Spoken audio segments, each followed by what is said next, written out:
Hard drive has videos now. Hard drive has videos now. They're stepping it up in this world of onion territory. They're now taking their share. They need to do videos for about a year, and then what I want to see is the sex house dredge report equivalent of like the tester, or something like that. Sure. I would love a drudge report that is like, so I found this Super Nintendo, and it's not a Super Nintendo. It's like It's like a sandwich. Tony Hawk's Pro Skater 5 development time was the equivalent of a human sneeze. It really was.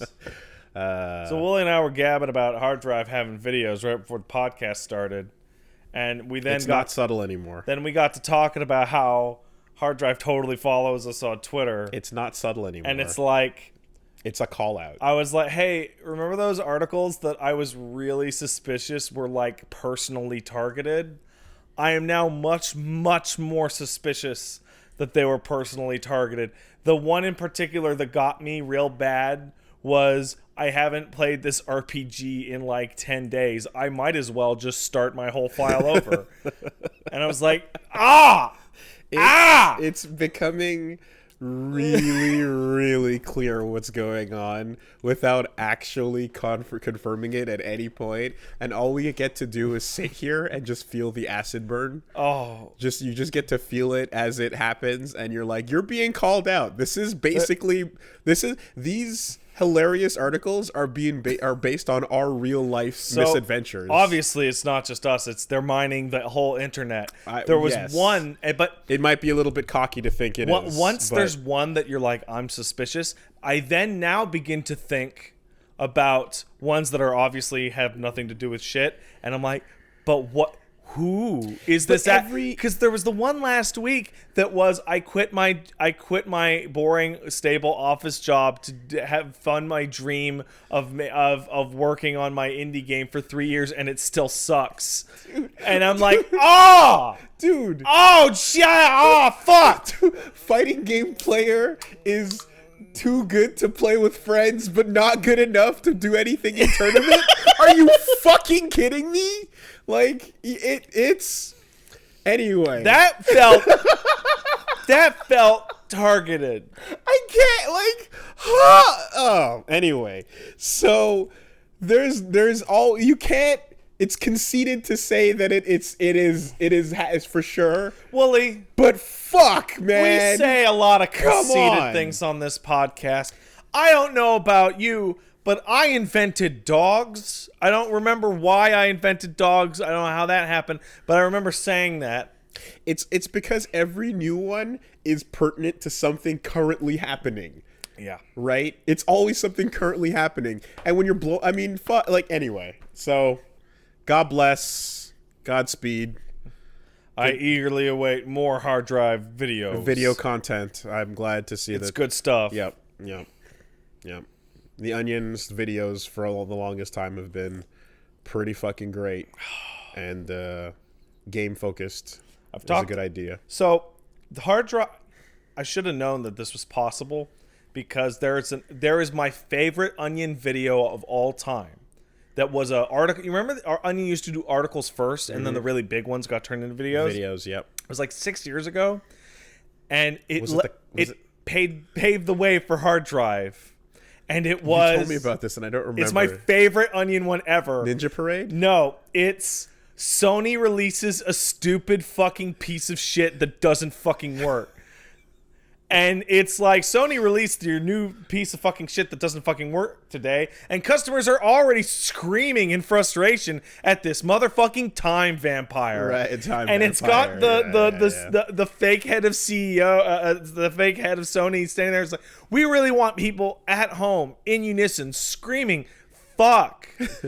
Fuck. Why won't you work? Why won't you work like a normal machine? And then when they talk, the news talks, but in the background someone's doing something.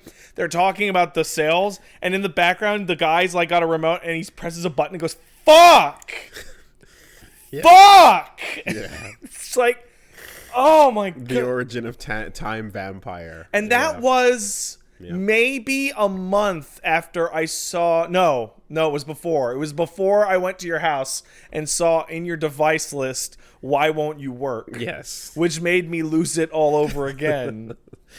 I don't think I'm going to change that anytime. So you know what? Do you still have that? That's yes. Yes. Until it starts working, that device will remain. I remember, I think my favorite part of that is I don't know what it is because you won't tell me, because you always say, what does it matter? It doesn't work. It doesn't do anything. It's nothing. Anyway. It's a fucking printer, isn't it? No. It's not, damn it. So yeah, I guess we actually can attempt a normal recording based on the fact that there's now quiet. However, no promises, because at any given point, at any given time in this city, a meteor may fall through the sky and construct. Dude, it felt like, you know, in rival schools, when you call in you do the assist super where you grab the legs and they grab the hands, and then you slam the person down on the ground as hard as possible. It felt like that was happening over and over and over again to the space, just like non-stop. It was quite aggressive. I described it as Mario butt slams, but you know, it picked up. But we're good now, so away we go. No promises for next week, which will not be live. No. In fact, let's address that off the top. It won't be live because I'm traveling to the future.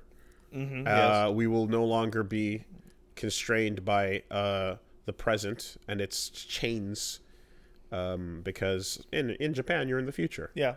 So I'll be in Japan, heading there for 2 weeks, and we're still going to have a podcast. Yeah, it just won't be live because it won't be fucked stream. up, because it'll be like midnight or some shit over here. So we'll just do a Discord, and then I'll do it like usual, like we used to do. Yeah. Way back when, right before the back stream, in the day when things were cool.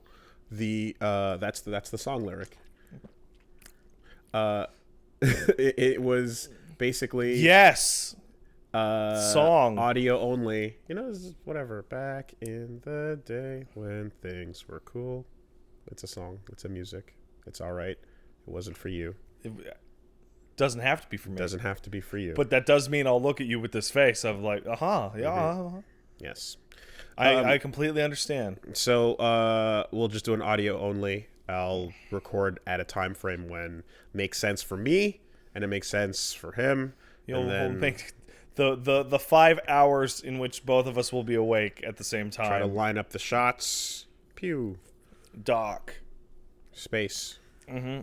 And then, those will go up. Same thing for the next week after that as well. You know what? Let's be real. If I'm looking at that calendar, real are we going to be? If I'm looking at that calendar... Are you coming back on like a Sunday? Which means a Monday. Yeah, which means get fucked. Actually, no. No. I'm coming back... Ooh. No, I'm coming back to the past. Yeah. Gotta go back. So you'll essentially arrive the day you leave. Yes, which means if I wait the next day, it'll be Tuesday when I'll be able to record the podcast normally again. Okay. So, yeah, that'll just be a Tuesday. So we'll do that. So it'll be Monday, Tuesday. Or whatever. Whatever the fuck. No, it'll be Tuesday. You can follow my Twitter and get the updates. It'll be. You could do that. It'll be very clear. That's at Wooly Versus? Is it Wooly Wolves? There's just pretty much like Wooly Wolves on Twitter. It's the Wooly, like there's another Wooly on Twitter, but that doesn't matter. It's like just one. But it's fine. What'd you do? What I do? I did two. I want to talk about two things. One briefly, and one until you fall asleep, and then I can rub my balls in your furniture. The first one that I want to talk about, I'll be very careful because, boy, this game's easy to spoil. I've never played a game which is easier to spoil ever, because I was like spoiled by accident on Twitter by somebody just talking about deep sea creatures. Outer Wilds is fantastic, amazing. And last week, I played through a sequence that I will describe as the secret of the quantum moon. You told me just now that this was as surprising as the actual main mechanic. Yep. That's incroyable. So there will be a minor early game thing, but there is a planetary body in Outer Wilds known as the Quantum Moon. And Wooly, if you played the game for any length of time, you very most likely saw it, but it's difficult to notice because it is a moon that changes orbits and is often just not present. And everything about it is crazy space logic. And the vast majority of the first half of the game is just reading up and going to different locations and figuring out, how does that thing fucking work? The rules of time and space in and around it are nonsensical. Does the tutorial introduce you to concepts that might be helpful? It does. How about that? It really, really does. One in particular. Yeah. It acts like that. Yeah. If you don't observe it, it disappears. Yeah. Which becomes extremely problematic when you attempt to leave because it instantly flies away. Or if you leave orbit, your ship is 180 kilometers away from you. But all it is it is a nonsensical cosmic entity that all the game wants you to do is get to one physical location on it. And it is the hardest fucking thing in the game because it makes no sense. Okay. Like, it gives you arrive and it gives you 3 rules. And it says you need to know this, this, and this in order to arrive at the destination you want. And I go, I don't know what that means. I literally don't even know what it's telling me to go learn. What does that mean? But then, after traipsing your ass through the fucking solar system and discovering what that meant, the solution to the riddle is so laughably simple that I could not believe it. You know what? But it would be impossible to determine without that foreknowledge. And it's this massive revelatory moment that I don't think I have ever had in a game, ever. Like, remember the ending of Braid? Can I stop you? Yeah. To say the name of the game? The Outer Wilds. Yeah. Did we say it? Yeah, I did. Oh, okay. Sorry, I thought you were talking without actually saying it. Yeah, no, I said it at the beginning. Yes, okay. I think I did. Did I? Did I? Okay. I did. Okay. It is like the biggest fucking light bulb over my head, galaxy brain, like thing I've ever done in a game. Okay. Like, the ending of Braid was like half of this. Okay. And it's the best. They put out a patch for it recently, in which they changed like 4 lines of dialogue in the entire game because there was one puzzle that was really, really, really fucking unclear because of a single word was not there. And the word, like that. The word was, you go to something and it teaches you how this station works, like how this mechanism works. Yeah. And at the end of it, they patched it to say, this is how this station works. It's like, basically it goes, a gun, it goes, this Beretta fires a bullet when you pull the trigger. And then it got amended to, this Beretta fires a bullet when it fires the trigger. All guns work like that when you fire the trigger, which tells you, I don't have to solve the puzzle here. There's another one out there. Yes. Which terminology in a game that takes place in a miniature solar system that has many locations that are not actually on that map. Yeah, that's a fucking deal breaker because I was trying to solve a puzzle that was like thousands of kilometers away. Of course, yeah. And whatever you learn being applicable to the entire world is a very it's a very Jonathan Blow concept. Yeah. The Witness basically takes that and runs with it very hard. But yeah, it would be very easy to think that this is localized to the planet you're on. Or the device that you're using. The room you're standing in. Right? Sure, yeah. Because it's all sorts of goofy shit. But, like, I was doing stuff like fucking taken pictures of my television with my phone to get coordinates, and like exploring non-Euclidean space, and just like it's so fucking good. It's so good. And yet so quiet. The Epic Game Store thing really just made a lot of people just turn that off. Xbox. And half the time, yeah, but you know how... Game Pass. The other thing is that people still think it's Outer Worlds. Yeah. Still. Yeah. The wiki page has a disambiguation and I said on it. I said it last time, but like, especially now with this redoubling of like the quality, which, considering I've touched it myself and I believe that, the visual style does it no favors.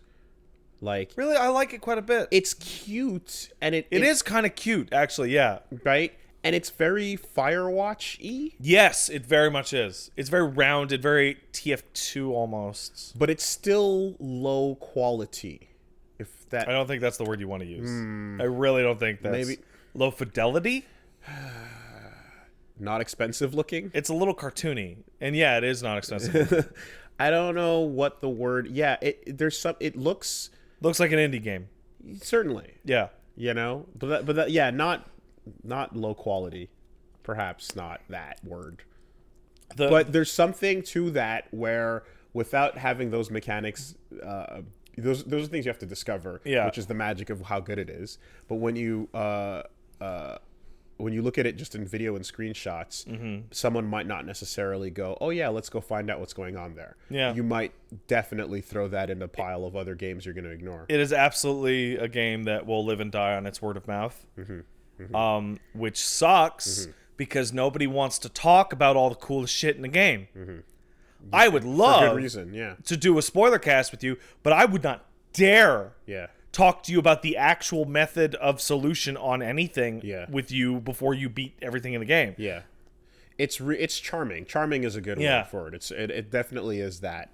But it doesn't stand out from other indie games enough to like grab, and the name doesn't help either. Like, for fuck's sake, Willie, we're sitting here and we both still refuse, for the game's, for your own enjoyment's good, to describe what the game's actual core mechanic is about, and it's really worth it. Yeah. Yeah. Because it's such a big pop. Yeah. And good on them for not, like... Well, no, but I heard that they do push that in the storefront. They do have it in the storefront. Yeah, so you do get to see what that is, but it's so much better not knowing. Yeah. So much better not knowing. It's like Undertale has the thing in the trailer where it's like the RPG where nobody has to die. You can fight battles peacefully, right? But most of the people I know, including me, went in going, "This is a game. Oh, it's a game. Oh, I can be not. Oh, I'm gonna try and do everything." Yeah. It's better off to go in expecting normal and getting something different for sure. So, fucking stellar, literally also, but A+. Like, I read a piece of dialogue off of a single stone tablet and went, wait, is that true?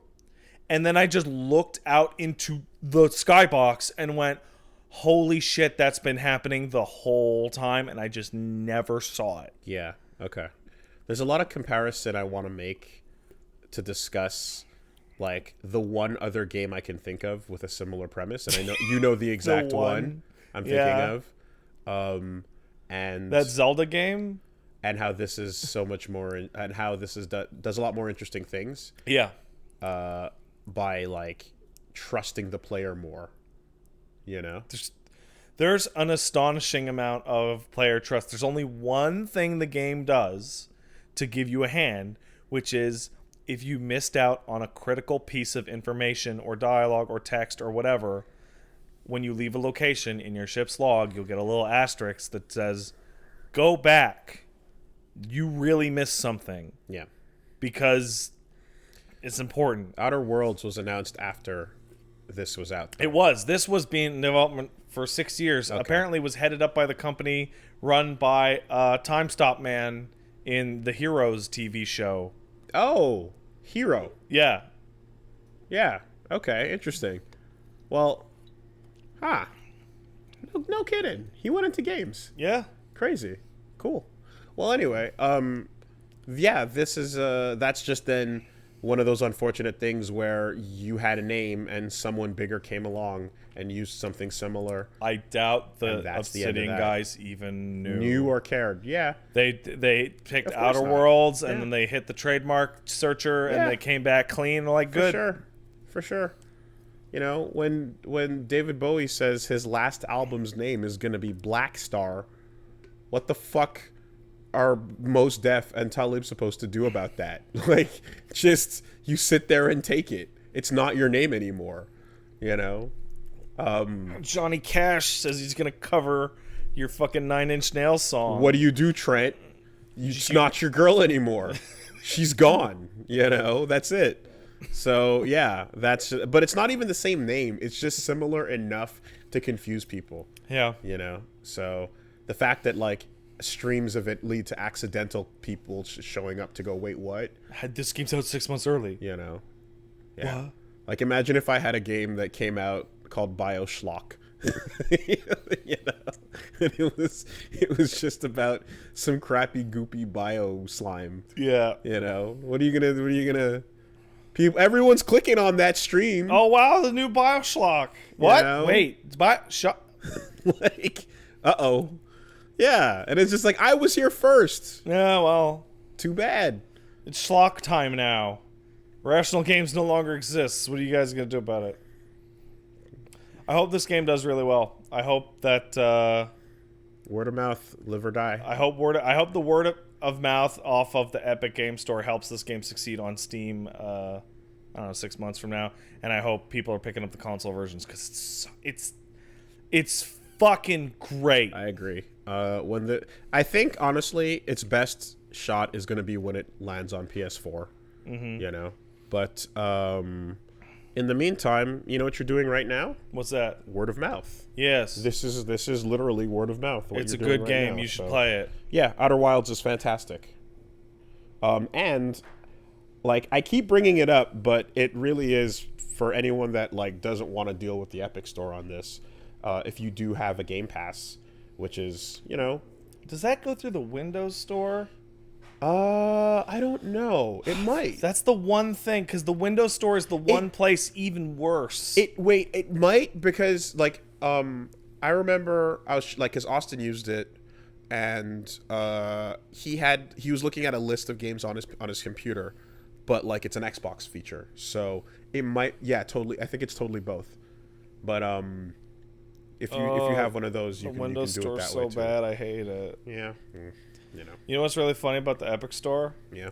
I don't know if it even counts as news because it's so minor. I'm so fucking tired of talking about it. But like, I know, but well, I'm not as tired because I enjoy this kind of misery. But a friend of the show, Randy Pitchford, when Borderlands 3, Friend of the show. yeah, friend of the show. Uh-huh. We talk about him all the time. How could he not be? How could he not be appreciative of the attention? Can't throw that title around willy-nilly. Yeah, I can do whatever I want. You can't stop me. But anyway, so talks about. Shut up. I very expressly can. Okay, but go on. All right, so he was like, when Borderlands 3 got announced for the Epic Store, he's like, listen, everybody, I know you're mad because the Epic Store, and the Epic Store right now, it sucks. It's a bad store. But I mean, Borderlands 3 isn't going to be launching on this Epic Store. It's going to be launching on the Epic Store in September, and that store is going to have a cart and preloading and cloud saves and all this good stuff. So, you know, if Borderlands, you know, it's going to suffer if, you know, the store's bad then, but I have faith. And like, they just announced today that Borderlands 3 will not even have a preload on the Epic Games Store because I don't think the fucking store supports that. Didn't they also announce that the rework of the store has been delayed? Yes, that was last week, but we did talk about it because I know you get tired of it, but it's like I had a giggle. I'll admit I had a little giggle about it. You having a giggle, mate? I had a little bit of giggle about it. Giggle, mate. That's like, the fuck you delaying? Put in a fucking shop. Can we get some fucking webman, you know, internet person to email the show and be like, I could literally make that in 1 hour? Can we get confirmation on that? Because I feel like there have got to be people in listening within the sounds of our voice that have technical expertise on this kind of website / store, whatever the fuck, that would be able to go an e-commerce shop. Yeah. Template. A hacker man that would be able to go, I could hacker man that together in 2 seconds. Can we get that, please? I'd appreciate it. I helped a friend of mine make one of those back in the college days. Yeah, and see, it there took you him go. about a month. But that was back in the college days. And that was one guy. That was you, and you were college Wooly. Yeah. Much dumber Wooly than you are now. Yeah. Well, yeah, we were all dumber then. But I'm funnier. Yes. I'm way dumber and I'm way less talented, and my brain is slower, and overall it's a level down. Yeah. It's a big debuff.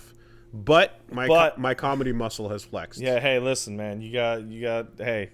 It's good. Getting older's not so bad. Super worth it. Yeah. Mm-hmm. I have less hair, which I knew that was going to happen. So, Could you anyway. What? No, do it. Fuck it. I want to hear what you were going to say. Could you imagine if we weren't funny? Oh. What do you do? My life would be very different. There's nothing. What do I have in terms of usable skills? There's... Well, I mean... My old job is a robot now. I'd be playing, like, fighting games still, I suppose. You'd be rising the ranks in QA, probably. And I'd be, like, begging you for, like, an entry job. Get out of the grocery store. I'd be getting 33rd place at tournaments, not top 32. No. I'd be getting to that miracle just outside of relevant. Get 33 tattooed on your arm and then start talking about how you're planning to get 33 in every tournament. That's the number you like. That's the goal. You could you know. Yep. You could have done it, but you threw that finals out of pools match. You threw it. It's important to you that you get number 33 because it's got a 3. Well, and anyway, 3's a good number. Hooray for the current reality. Yeah, that's all right. It's okay. So the other game that I'm going to talk about a little bit now, Wooly, I'm just trying to be gentle on this because I know your brain. I can see it in your eyes already. I haven't even mentioned the game. So remember last week when I was like, somebody told me to get back into Destiny 2, and I was like, that's fucking stupid. You're stupid. Mm-hmm. The fuck are you talking about? I'm already playing, so I'm back into Destiny 2, right? Full on. Yeah. Mm-hmm. Because the new thing happened. No, actually, there was news. No, that was ages ago. No, there was a story. There was so I'll catch you up. Yeah, there was a story that I just. An expansion came out a while ago, and that improved the game significantly. Mm-hmm. And then they announced that because they told Activision to suck their ass, that they were moving everything into Steam, and that half the game's going free to play, and they're doing all sorts of mechanical things. So I have friends that still play Destiny. It's like, is it good? They're like, yeah, it's good. So fuck it, I'll hop on. And so I'm playing the old expansion that came out a while ago, and I'm not going to go into the nitty gritty. Other than it's much better. It's very, very, very clear that there were heated chair throwing arguments in office rooms about how that game was to be designed between the design team and the publishing. And now that's not a problem anymore. So I'm playing through Forsaken, which is before all the Activision news broke. Forsaken King? No, just Forsaken. Okay. Just way before that broke. And I can tell right away, it's like, oh, this is the moment that communication broke down, and they were going to buy back the game's IP and all this shit. And I dug into the background because I think it's fascinating. One of the things that was a problem with Destiny 2 is that they didn't even want to make a sequel. Activision wanted sequels.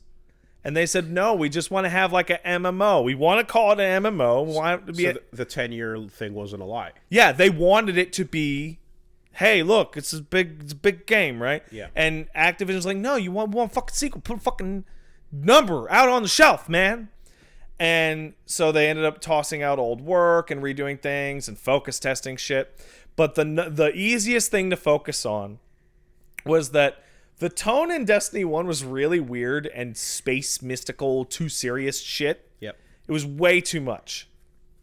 And then Destiny 2 comes around. I don't know if you saw the TV ads. They all had the Nathan Fillion smooth talking robot in them. Every single fucking TV ad had jokey McFirefly robot. Because Tyrion's gone. Called Cade. And he was Joke Man. And there was like a character in the main campaign who was like a crazy old scientist that I'm pretty sure was based off of Rick. There was a fucking computer that was nuts, like bipolar kind of thing, and it was like it was written way more humor. The launch trailer had dancing. Yeah, but the humor was terrible. Okay. It was cringy. It was nonstop cringy, and it actually had people going, I really honestly even wish it was the nonsensical, take it too seriously, space mystical magic drama shit it was before. We're trying for the MCU flavor, but the people that are doing this are not funny. It became really obvious that they were absolutely trying to actually do exactly that. Somebody told them, people like that Iron Man. Iron Man's funny. Yeah. Right? So let's take a comparison between this and Outer Wilds. Outer Wilds hides most of its secrets deep. Mm-hmm. Deep. The fucking... Because they're proud of that game. Then they should be. The selling point and the box art for this expansion, which came out a while ago, is Cade dead. Joke Man is shot in the chest and dies. And the first trailer that came out is him making a smarmy joke and dead. Like that. And the first mission, even the way they present it, the first mission starts with him like lost and about to get shot in the face. And then it flashes back in time and he does all sorts of silly jokes. And then you catch up to him being murdered. And then you get to the funeral in which a character walks forward and goes, he always had the worst, dumbest jokes. I wanted to laugh, but they were so terrible I never could. And you're like, and it's so like on the nose. Just calling it out. Yeah. It's so overt. Yeah. That's the time. We live in a time when the best way to handle that is to just call it out. Yeah. It's bizarre. Mm-hmm. It's really fucking weird.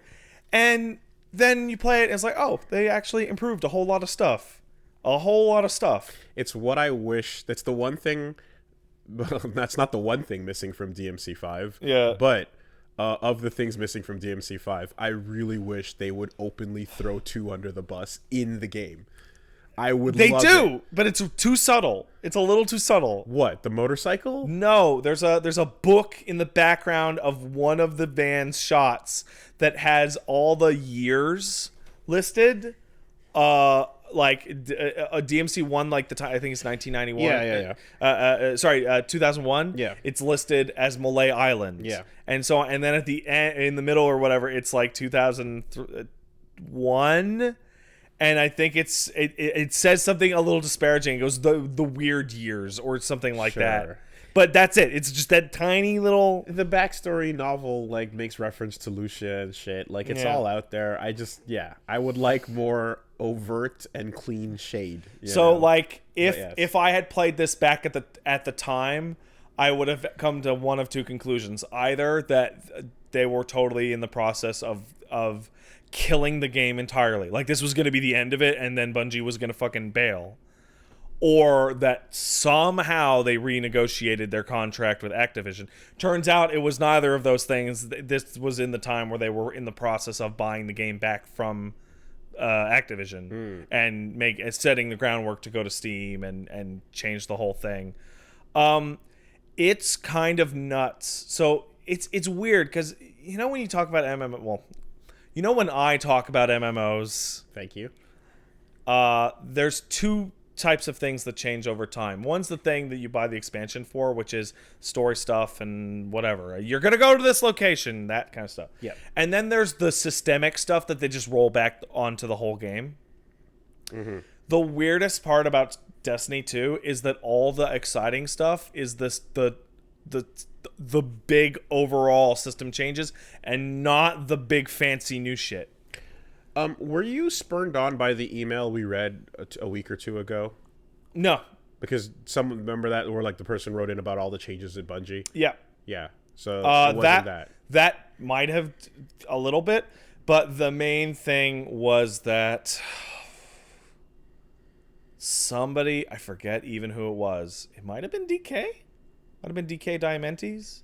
But somebody on my timeline was streaming it. And I went, really? That person's not stupid. DK's like a smart guy and likes to play fun video games. And he's like a Warframe YouTuber as well. So I'm like, huh. That was like, you know, the somebody who I would have expected to have dropped it kind of thing. But yeah, it's so weird because like all the, like, I don't, you know, the expansion that's going to come out alongside the Steam release. Yeah, you go to the moon and you're going to fight zombies there. That's fine. Whatever. Honestly, the stuff that is actually interesting is they're changing how all the stats in the game work, and they're changing how gear acquisition works, and they're killing the microtransaction store. Is there a new level cap? Yeah, there's always a new level cap. Okay. So what does back in mean?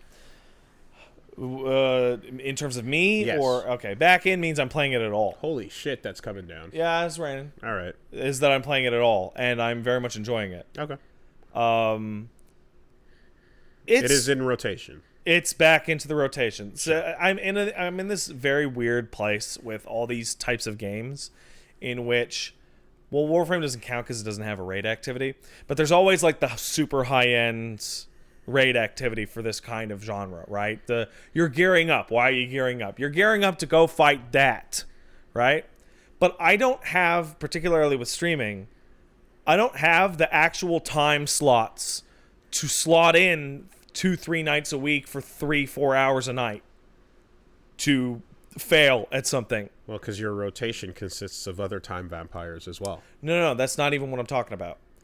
Hey, Wooly, you wanna get into MMO rating? No. Well, okay, yes. Imagine. Yes. Fucking imagine. I would love nothing more. Okay, you're gonna have to clear the most common like raid rotation or whatever it would be for learning a fight is 3 nights a week for about 3 hours. Okay. That's the nice, stable, I'm not going to burn out time, right?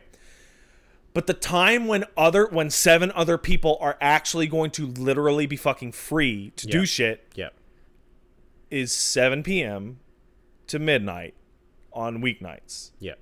Which is when I work. Yes. So I'm not going to do it. And the other thing is something that fighting game or competitive, like, you know, that kind of thing doesn't have something, which is the feeling of me and my guys have been fighting this raid for 3 weeks and I have blown 9 evenings and we still haven't fucking I have actually nothing to show for it. Yeah.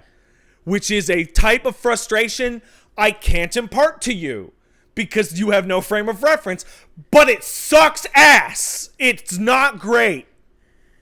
So instead of doing that, or, you know, like, I've been playing this guy for 2 years and I still can't beat him. I've got one for you, and it's relevant. What is it? I'll jump in because you're like, oh yeah, 3 nights a week, 3 hours, right? Progress and so on.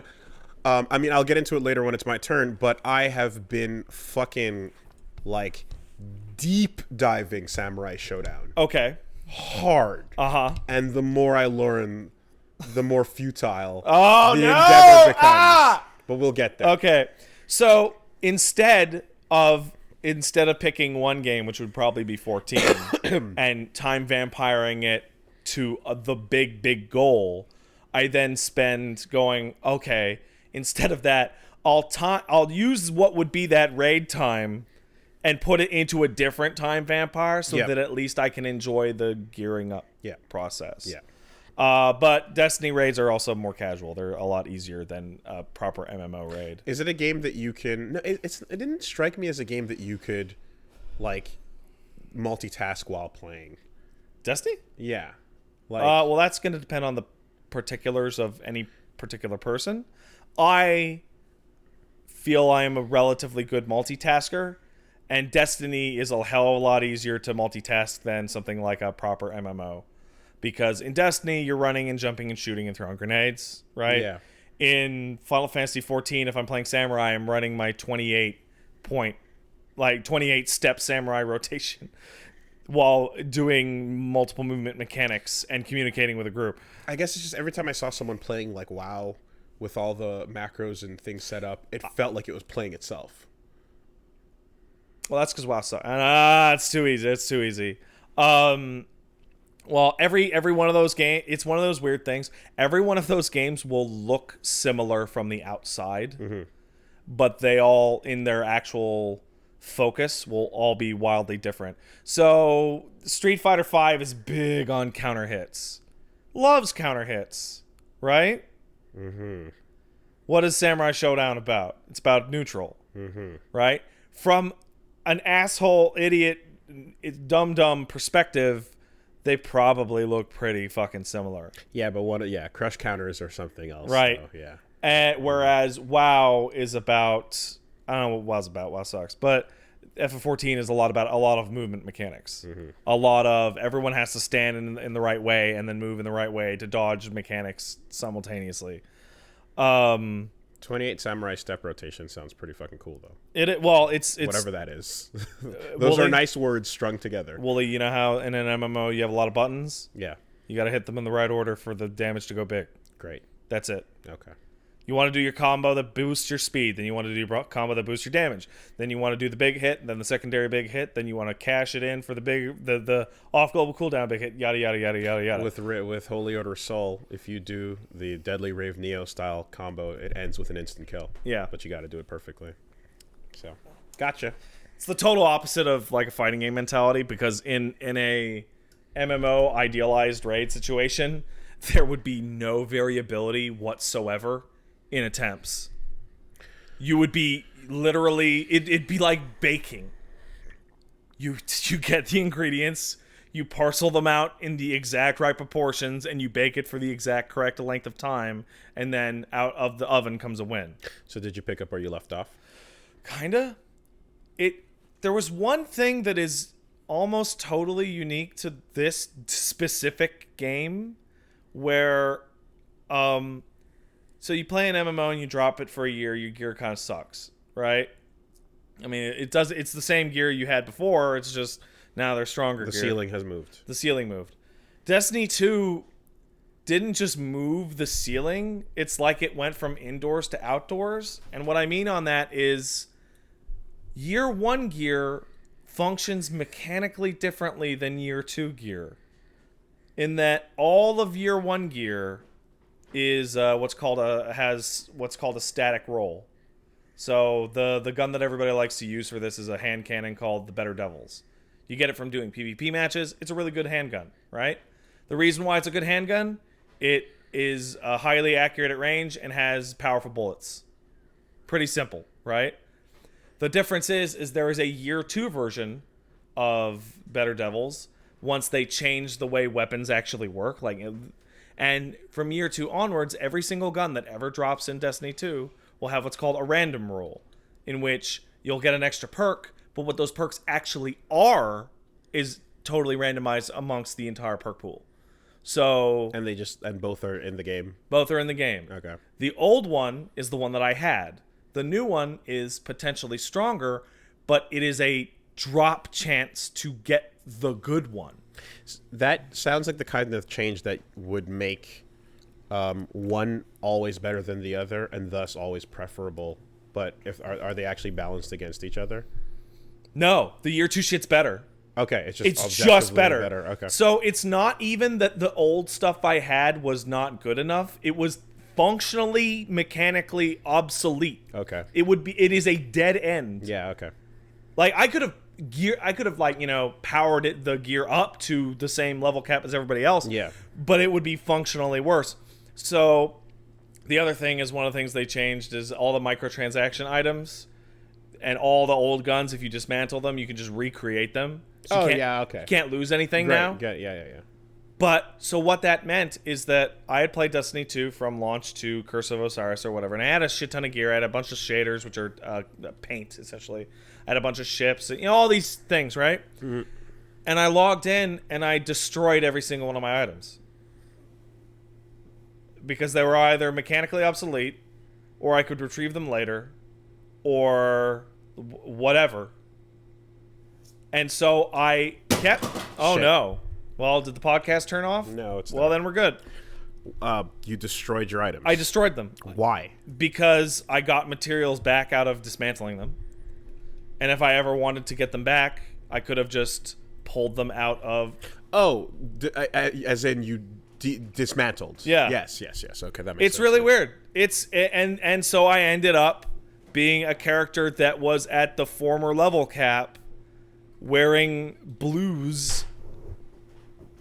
And it is like I started over, other than the fact that in my collections tab it says that I have all these items that I could retrieve at any time that I want. But like dismantling items for an hour is a weird fucking feeling. Going into your bank and just literally destroying literally every drop you ever received. Yeah. Is fucking weird. But good that you're allowed to, you're not just excluded from the party because. And then the confusing part happens, where they introduce the change. Like, listen, we want it so that if you get an item, you can keep it, even if you dismantle it, because inventory space is limited, right? But then what they do is they say, okay, well, these weapons I just said that have the random rolls. Yep. On the item description for every single one of them, it says, well, this item has random rolls and cannot be retrieved from your collections. Do not dismantle it. And it's so... It's... And now, this is the last point I'm going to go on for the Activision Bungie stuff. Yeah. One of the biggest complaints in Destiny 1 was that weapons had random rolls. So you would get a Better Devils, and you'd go... I didn't get the good Better Devils. I got the Better Devils that had extra zoom and faster reload, but the good Better Devils, the actual really good one, is the one with explosive rounds and extra range. So try again. And that drove people fucking crazy, because even getting the thing to drop in the first place is random chance. Yeah. And then so you have to have it drop, and then you have to have it drop the right stuff. Yeah. And it drove people fucking crazy, because it's two levels of obfuscation. Yeah. So what they did is they gave everything static rolls, and I believe that was due to pressure from Activision, because it valued your time more. This created a different problem that was actually way worse, because the different problem was, within 2 weeks of playing Destiny 2 on vanilla, I got the Better Devils, which was the best handgun in the game, which meant that I never had to care about another handgun drop ever again in a game in which you were supposed to be grinding for gear. Yeah. And you got the Better Devils, you got the rocket launcher from the raid, you got the handgun from the raid, you got this exotic assault rifle, and then you were fucking done. Mm-hmm. You were actually just done. There was no reason to get gear. There was nothing that was going to be stronger. Mm-hmm. And so, yeah, turns out you actually need to be able to get... Like, the distance between bad items and good items needs to be as wide as possible. See, on a philosophical level, I don't see a problem with there being an end point. Right. But I suppose if that can come in 2 weeks after you've started, that's... For a game that you thought you were going to be playing for 3 years. For a long time, yes. Right. Yeah. And that was like the philosophical argument between Bungie and Activision. They wanted a packaged product in the Schluter genre. No, carrot on a stick. And Bungie wanted like a fucking MMO. Yeah. And now I got some guns. I don't even know if they're good. I'm having fun shooting them, but I don't know if is hip fire good on a bow? Is it? It seems good. But I guess I'll learn that over time. And they added a new multiplayer mode, which is fantastic. Like, the old multiplayer wasn't great, but the new multiplayer is Horde mode. You know, Horde mode from Gears. Mm-hmm. But it's cooperative, so competitive. So you are trying to beat your Horde mode faster than the other team. Mm-hmm. And you can invade them to kill them in the middle of their Horde mode. Okay. And if you kill them, their boss heals some of its life back. So, it's just a good idea for a mode. It's good. So yeah, I've been enjoying my new time vampire.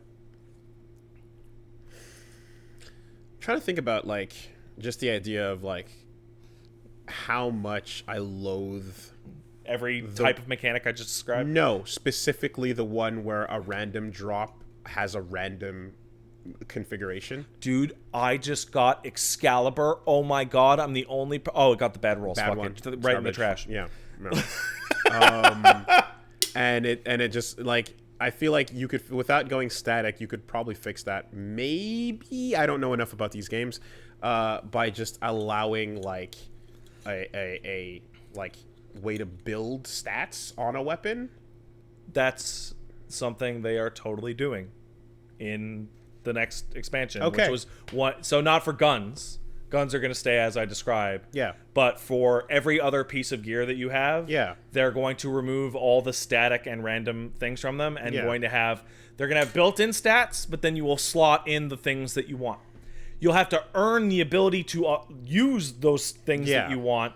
But once you have unlocked, say, the grenade boost thing that took you, a month to get, you'll be able to slot it into your gear. Because I'm someone that has no problem like switching to the weapon or style of play that like I want, even though it is not at the strength I want it to be at, right? And then building up to that, you know. If I'm playing a Souls game and I wanted whatever, man, like a scythe or whatever, then it's like here's a shitty scythe. Okay, cool. Go upgrade it. Go upgrade, yeah. And it's like, but I'll start using it from now because I want this moveset. You know? So it's a weird situation that that Destiny is pretty much, they're the only ones that have this problem because they're the only ones that focus this heavily on the gun. The gun is like the only thing you actually interact with in that game most of the time. So if they're going to have a billion different guns, they all have to... Because Borderlands just throws a billion fucking pieces of shit at you. Almost every single gun you pick up in Borderlands is a fucking piece of shit. You get so many that you get like a decent one, like, I don't know, every hour, right? But Destiny needs to have the ability to have like, everything needs to shoot like a good gun in a good video game. But maybe this one is better or worse. You haven't mentioned the most interesting part of Destiny. What's that? Is it the Wizard on the Moon? No. It's the third-person supers. Yeah. I think that shit's cool. So... It's the only part of the game that actually really appeals to me. I will talk to you about that for 1 second. The second biggest complaint in Destiny 2 was you only get to use your super like 1/3 as often as you did in Destiny 1. What the fuck? And then over time they have rolled those cooldowns forward. And now you can mod your character to gain, instead of modding your character for a little extra health or a little extra damage resistance, you can mod them so they can throw grenades more often or use their supers more often. And hey, that's a big welcome change. There you go. Cool.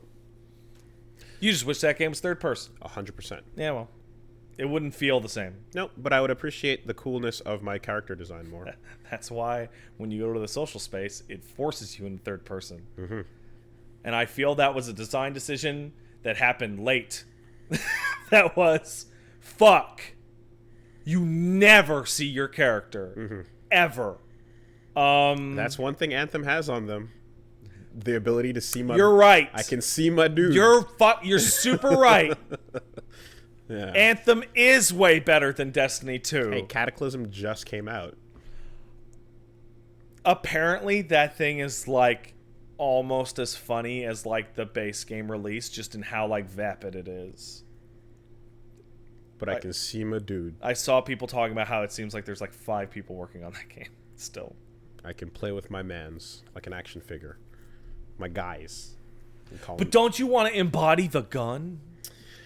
I want to do supers.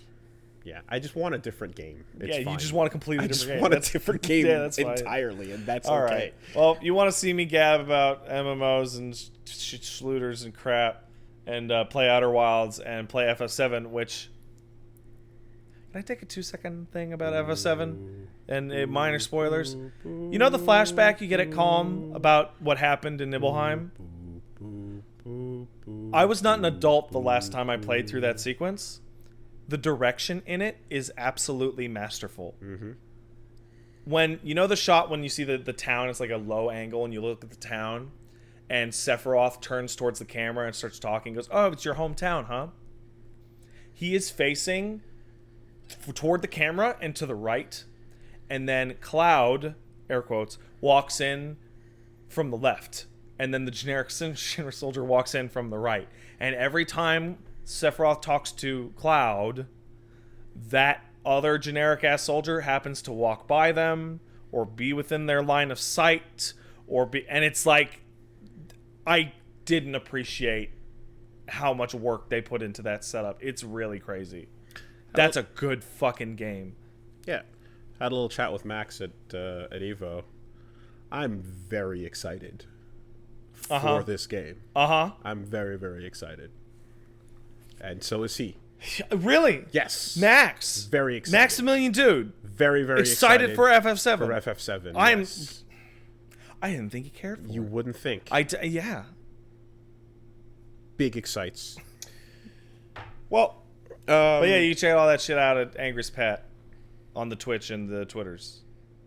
Shabams. Shabamzo. Let's take a quick word from our sponsor. Let's do that. This week, the podcast is sponsored by Raycon earbuds. Hey man, what's up? I need to listen to music and or a podcast. I mean, quite frankly, these days, if you're still walking around with your normal headphones and you got your wire that's all bundled up, it's the wires in your pocket are basically the same as like a USB like A. It's like no matter what, the first time you plug in a USB, it'll always be the wrong side. Every time. If you put a wire in your pocket, it will jumble and crumble up and knot itself. It's like Christmas lights. It's straight up. Yeah. Can't avoid it. We can do better. And why not do better? Because the technology exists to get wireless earbuds. I've been using them for a while. Wireless earbuds are great, but they're expensive. Yes, they are. But you don't have to go in and break the bank for a decent quality pair of wireless earbuds, because you can check out the wireless earbuds from Raycon, the E50s. They start at about half the price of any other premium wireless earbud on the market and sound just as amazing. Half the price is a good price. For a decent quality like earbud, exactly. And the company was co-founded by Ray J and celebrities like Snoop Dogg, who are super also involved and obsessed with the earphones. So you want to check out the Raycon E50 wireless earbuds. They come in one of those little small cases, easy for traveling. They click in, fit in the pocket, no problem. Not a huge lump in the pocket that you got to worry about. Mm-hmm. So all of that is handy, and it is the future. Embrace it by going to buyraycon.com/superbeast and get 15% off your order. That's buyraycon.com/superbeast. BUYRAYCON. I was actually about to ask you if Raycon had one or two N's. It sounds like a 2N, but it only is the one. .com/superbeast for 15% off your wireless Raycon earbuds. Now's the best time to pick up a pair with that with the deal going on. So that's 15% off at buyraycon.com/superbeast. Thanks, Raycon. Thank you, Raycon. I had a week with stuff. Tell me about your week, sir. All right. Well, since you described might as well. You described Shamurai. Sham show. Sham time. Sham so. Nailed it. Yep. What's the issue? The issue is quite simple. You got a case of the bads?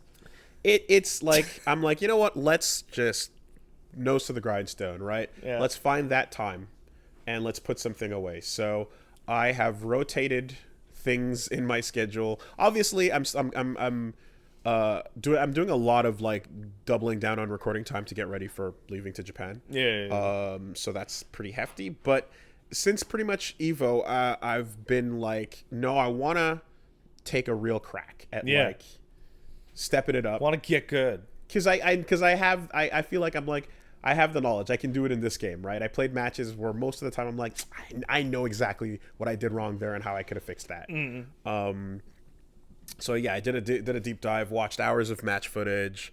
sunk into the discords, read back on all the tech, matchups, frame data, going in. Just put it in your brain. I am like becoming one with Darlie Dagger. Yeah. You know, trying to master as much as I can of the things that she needs to you know, do good in this game. And as you do it, you start to see that same familiar feeling. Oh no. Of there is a limit to how far this character can go. Yeah. And your love of this character it has nothing to do with it. Yeah. And you can decide right here and now if you want to take all this information and use it to struggle or to just win, right? Because with the same knowledge and like current level of execution I have, I could just play a character where I don't need to think about those that would give problems. you wins where otherwise you would get losses. Yeah. And this is the struggle. This is what do you hear that? I think the ghost of Sanford Kelly has entered into your home. Oh my God, Sanford, are you? Can you hear us? What do you have to say to us, Sanford? Pick a top tier. Just pick a top tier. Pick a top tier. What are you doing? What are you wasting your time for? Just pick a top tier. The fuck is this character bullshit? Loyalty. Just pick a top tier. Garbage. You want to win? Anybody doesn't know what the fuck we're talking about, type into your YouTube or browser of choice Sanford Kelly, pick a top tier. You will find an illuminating conversation walking down the street from Chinatown Fair. Yeah. You know. So this is where just do it. I've talked about it many times, but it's like I love a character and their design and everything about them first, and then I roll the dice. Because it's like, I don't know how or what it's going to be. It might be amazing. It might be terrible. But if I like them, I'm going to play them, right? Yeah. Which is why I always laugh at the like, you know, woolly tier whoring stuff. Because I'm just like, here I am, in this case, looking at a character where it's like, God damn, if I'm not playing her, like, I can still have fun playing, like, Galford, who's fine. Yeah. Or I could play Yoshitora, who's really cool. Yeah. But she's the fucking best, man. Yeah. She's made for me. She's made for you. Made for me. So what am I doing if I'm not playing her? And winning? Yes.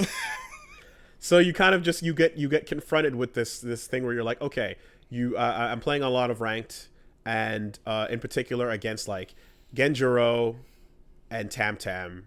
You're just kind of like, you never have control of the situation. Yeah. You never have control of the match. You never have control of what is happening. You're in a persistent reactive state? Entirely. Yeah, that's no good. The whole time. And you're punishing them taking the lead, and you're trying to figure out their habits and beat them to it.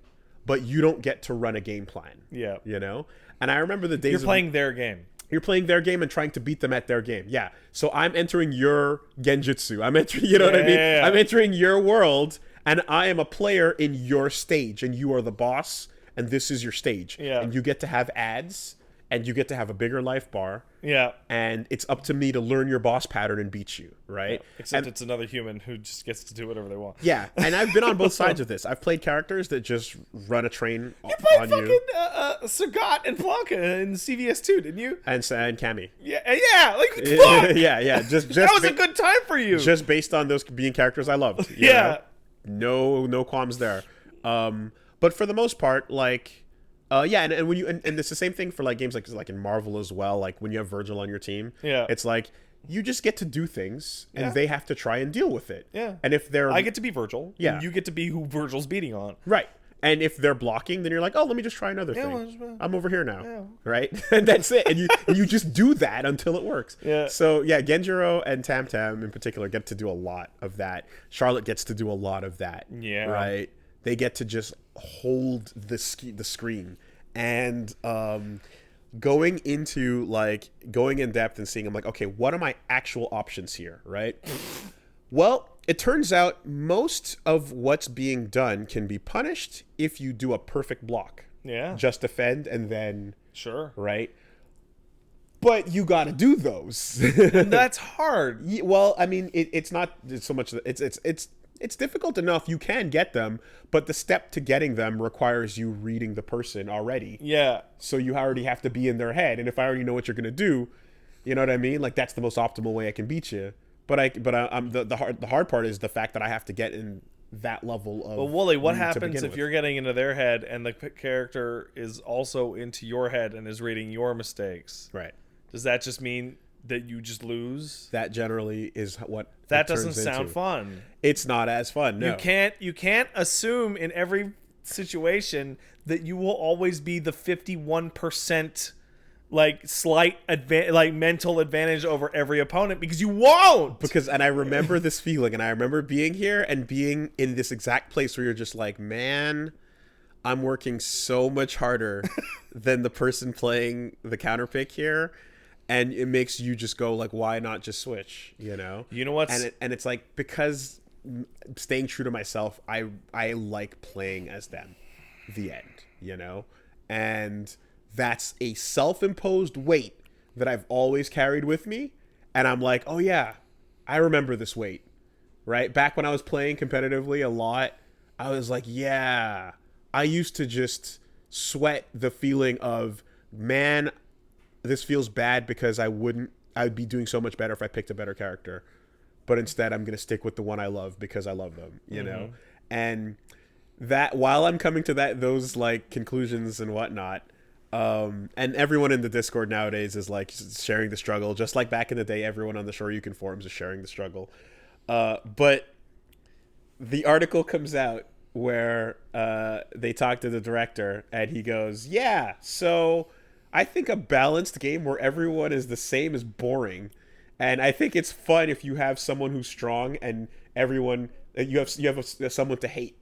You know, in regards to the fact that top 8 was a whole lot of Genjuro at Evo. So basically, an article that same time frame comes out going, yeah, if you're one of those people that's waiting on that balance patch, Start waiting. You might get one, but it might not be as good as you're thinking. But also, that balance patch is more likely to just nudge somebody else, right? But as is, we've kind of made it so that these characters just have an easier time living. You know, there's an interesting like cross section of that comic, because I follow you, I follow Max, I follow Gerald from Corey Gaming, and I got to see like this cross section of feelings. Max was like, somebody gets it, and he was like, yeah, and I saw your nuanced opinion, which was like, you can't push this too far. There's a sweet spot, because then you get Yun and Yang in Arcade Edition. And it reminds me of what Gerald at Corey Gaming said when he was talking about tiers, and it's like, Ken versus Ryu in Street Fighter 1 is not the 5-5 utopia we all crave. Yeah. Right? Yeah. I mean, so people were curious about it's delicate, the Twins edition or of Street Fighter or whatever, because it's been referenced, and the short version of it is ultimately just that like they came in and they upset everything by being the best in the game so clearly that you were left with no choice but to switch to them or stop. Right, well, which is what everyone pretty much did. Yeah. It just there was nothing else to it. So I'm gonna point out I just saw somebody in the chat asked a really good question. It just said 5-5 ? Yeah. Wooly, you want to take that one? Sure thing. When we talk about matchups, right? A matchup is the likelihood of my character beating your character if the users are the same person, are even skilled, are the same person. So if I was using Ryu and you were using Ken, and or rather, if I was using Ryu and a copy of me was using Ken, and we fought, 5-5 means 5 times out of 10 matches Ryu would win, and 5 times out of 10 matches Ken would win. For example, in Street Fighter 4 Vanilla, a situation that I know very well, Zangief in that game had 6-4 and 7-3 matchups against almost everybody in the cast. He was really good, except for his 1-9 matchup against Sagat, who also happened to be the best character in the game. Also Seth. And Seth, yeah. Seth was a 9-1 matchup. Right. So if both players are the same skill level, right, the Zangief would win 1 match out of 10, and Seth would win 9 times out of 10 because the tools he has are just that invalidated by Seth's bullshit and Right. Sagat's bullshit. Now, across the board, that when you look at when you look at that, you go, that sounds like bullshit. And it's like, yeah, that is bullshit. It totally is. That's not like, you have to try that hard to make the odds win in your favor. You have a 10% shot here, right? What you'll see, though, is in a lot of cases, if a game is being balanced correctly, quote unquote, it's not about pushing 5-5, because 5-5 is the same character across. It's impossible and it's boring. It's Karate Man versus Karate Man, and it's very boring. Exactly, right? What you want is a closer spread. So at worst 7-3, right? At worst 7-3, and at best 6-4. And you want, you can have 5-5s, you can have 5.5s to 4.5s. That's fine. Sure. But ultimately, you want a thing where if you look at the grid of every single character versus every single character, they have some favorable and some unfavorable matches. Yeah. Street Fighter 2, it sucks ass to play Zangief versus Dalsim. It sucks. Yeah. Yeah. Right? But is there someone that Geef can crush? Yeah. So then it works out the opposite way. So you have a nice spread. So all that to say that, like, it's funny that we talk about this because I'd actually like to pull. There's a weird social version of this that I hope you never have to encounter, Wooly. In the Heavensward time in FF14, a lot of people are like, I love Paladin, man. I'm going to rep Paladin forever. It's my favorite class. And people are like, there's a tank class called Dark Knight that is literally better at every fight that's in the game right now. Yeah. Conclusively, they are better. It is the difference between beating the raid and not. Yeah. And fucking level the new character. Do it. You are wasting everyone's time. And that was just this constant awful, like, because it's not just pick a top tier because I want to win. It's pick a top tier and my buddies are losing. Because I didn't pick a top tier. Whoa. Feel bad. Hanzo mains. Solo queue Hanzo main. Yeah, exactly. Yeah. I want to play Hanzo. Can you aim? No. Well, fuck. Yeah. So it's an interesting thing, and the idea of the frustration comes from the fact that you're like, the core of that number is based on the person sitting across from me putting in the same amount of effort, skill, and like work, and it's just a harder hill to climb. So, blah blah blah blah blah. A lot of these matches, you can see Darley's ceiling. I can see her ceiling.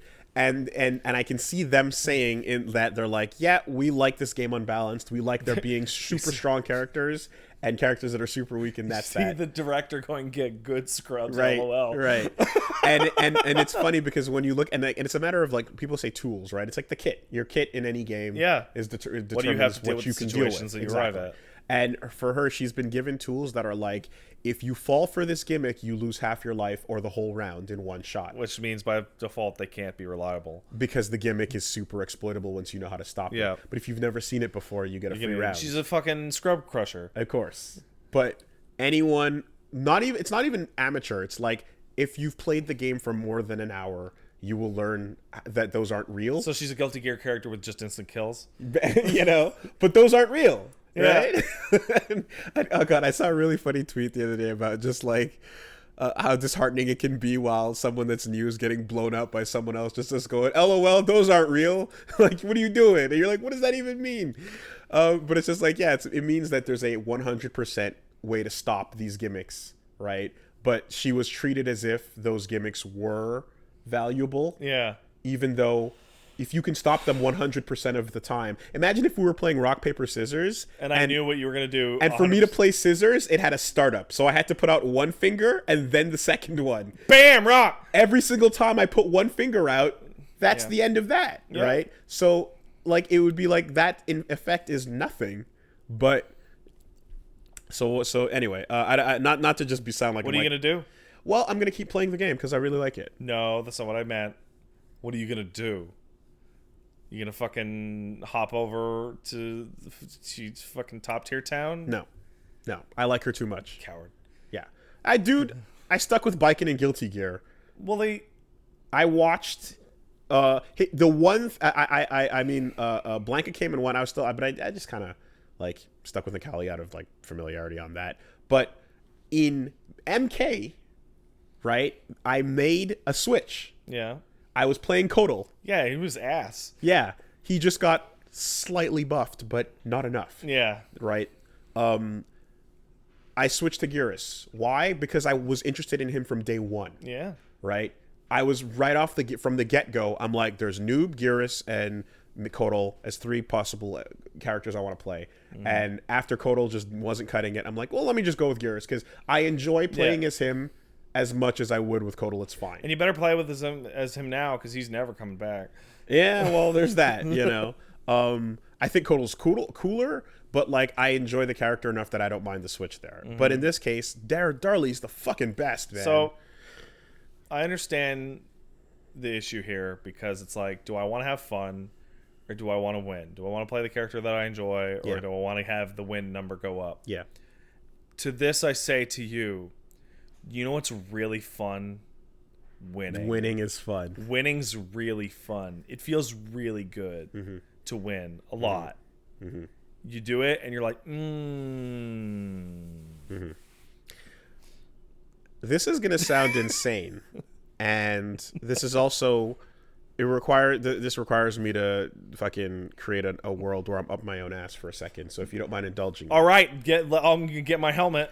If I were ever to be like a actual top player in any game, right? If I were to be some sort of person that were actually able to make it to Sunday at Evo, right?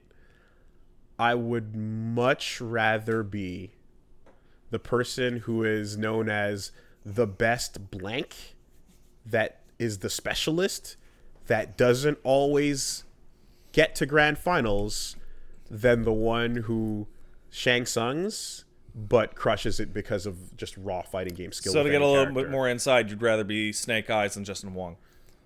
Sure. I'd rather be Kage, the best Ganon, than anyone else who switches up. And it's a really stupid thing, and like it's weird because it's like, yeah, it means your priority is not winning, so you're kind of like dumb for thinking you're gonna beat someone whose priority is winning, you know? But I love the characters in these games so much. It's a huge part of the reason why I play them.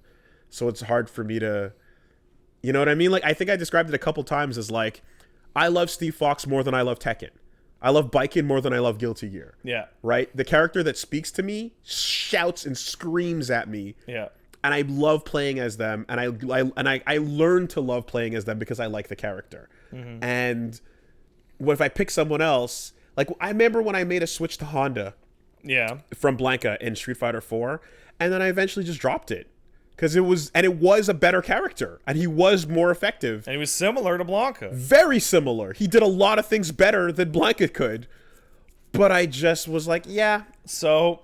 But even then, Blanca was a pick from my childhood. The irony there is that I call you a big coward and say winning's fun. Yeah. Remember when I stopped playing Final Fantasy XIV for like a year and a half? Yeah. It's because the class that I really like to play got fucked up and I didn't like to play it anymore. Yeah. There were two other tanks that I could have picked that filled the same role very similarly. Yeah. But I didn't want to play Paladin and Warrior. I didn't really want to play Samurai either. I wanted to play my fucking Dark Knight. And then the solution to that was not pick a better character. It was stop playing the game, I guess. And every time you see one of these real low-tier gods show up, right? You see like when Kuroda embarrassed Jay Wong all those years ago with Q. When you see a fucking beast like El Fuerte or T-Hawk out of nowhere. When fucking Gamer B showed up with Adon. Hakan infiltration random. You know, like when you just see characters where you're like, wait, what? Right? Like, that is so much fun. And everyone roots for them. Yeah. Because it's so, you're like, yo, you're doing it, right? You're using Who let you in here? And how did you get this far with someone that clearly doesn't hold up, against everyone else? If I fucking turned on the TV and there was some invitational, third strike, fucking whatever. And I turn it on and I'm looking at the fucking quarterfinals and I see fucking Sean. I'm going to lose my fucking mind. Exactly. I'm going to go crazy. Yes. And everyone is on board, right? And the best possible outcome is like Kusoru in Marvel 3, where he showed up and he played Rocket Raccoon, Beautiful Joe, and fucking Frank. And everyone was like, what? Why? Because Log Trap combined with Red Hot Kick is incredible. And he found it and he used it and he fucked everyone up and no one had any idea what was going on, right? Chris G with his Morrigan. You invented some shit? Hell yeah. Run with it, I really just I love that specialist, that loyalty and that feeling of like, fuck yeah, you're doing it with that character. And I don't think Samurai Showdown is the kind of game that has hidden bullshit magic in it. I think Samurai Showdown is about hard reads and knowing your character matchups. I've already found some hidden magic. Oh, there's bullshit. hidden magic? Oh, yeah. Okay. There's advanced ass inputs. There's really complex things you got to do in certain situations. And, oh, God. Like, there's stuff you have to do that is, like, it's a deeper layer of the system by, like, you have, like, micro walking is a big part of, like, what makes better combos work.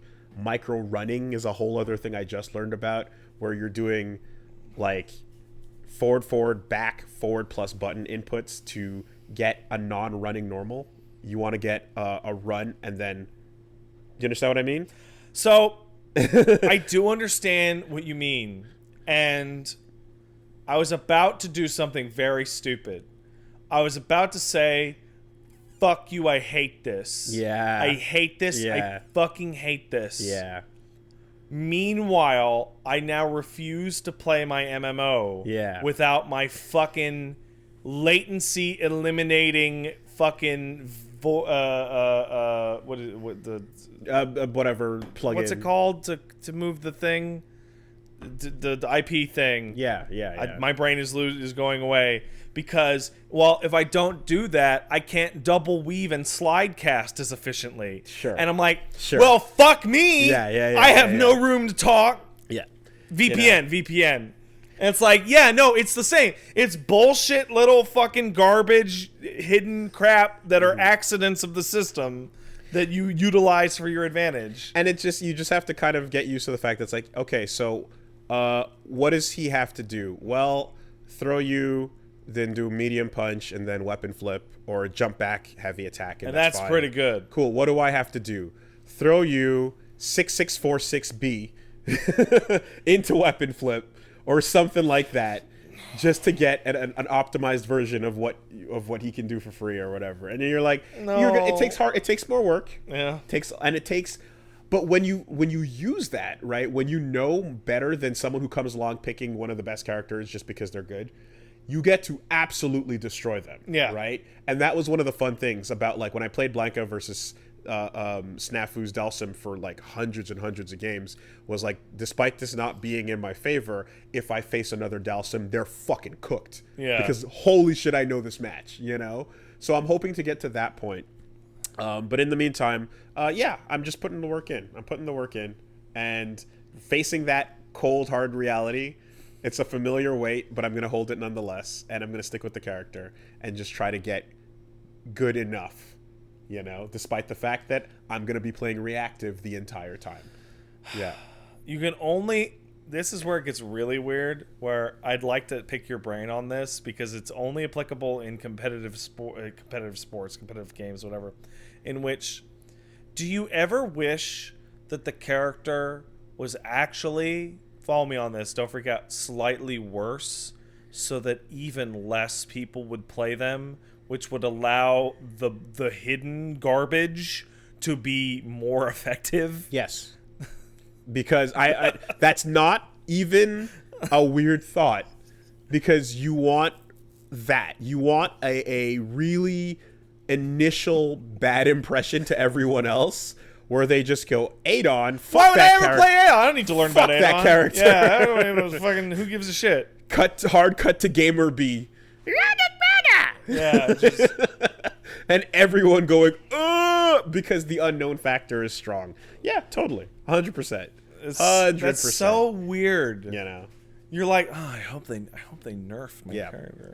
Yeah, and the important thing too is to not get too salty when you face somebody that's picking a brain dead character, right? Because then you just go like, fuck this guy, you suck, you're not that good. You get too in your head before the match even starts. Before you play your matches, you fucking go to that Scrub Quotes account and you look at the feelings that you're having in your mind put down onto the page, and you go, no, don't type it. I want to type it. Don't. I remember the exact moment that I went from like just being so pissed every time I fought another Ken in Street Fighter Vanilla 4. Right? Because it was an endless wall of them. It was the worst ever. Right? To the point where I learned to love it. Because it was free. It was a double perfect. Yeah. Like, you're not getting anything done. I fought so many Kens. How many times I fought this fucking match? and they all have no game plan. And a bunch of them were better than you. But I just know so much about it. And the moment you start panicking, I'm like, and there it is. Now I can go to town. Yeah. There's the panic, right? Oh, you're losing. Now you're down to like 20% left. You haven't touched me. I've gained the ability to read your mind. Now you're going to jump back and start doing fireballs because you have no actual up-close game. Yeah. Cool. We're done here, right? I learned to love those, right? Because it was straight up like free points next. Mm-hmm. Not saying that's what's going to happen. Thanks here. for the quarter, buddy. Yeah, but like, yeah, I'm definitely hoping to get to that like point of just like, don't get salty on the character select screen. Just wait till Flowchart Genjuro becomes a thing. It's already a thing. Okay, well, there you go. It's already a thing. So you should just win every Genjuro match now. When he comes sliding at you, block backwards every time. Mm-hmm. Don't block forward. You should know it's coming. React to it. Yeah. Do better. Samurai Showdown's great. Yeah, it's a great game. It is. I hope that this philosophy of keeping really strong characters in the game will eventually rotate around to your baby, or just there's a sweet spot. Just keep it within the sweet spot. Right now, we're not in that sweet spot.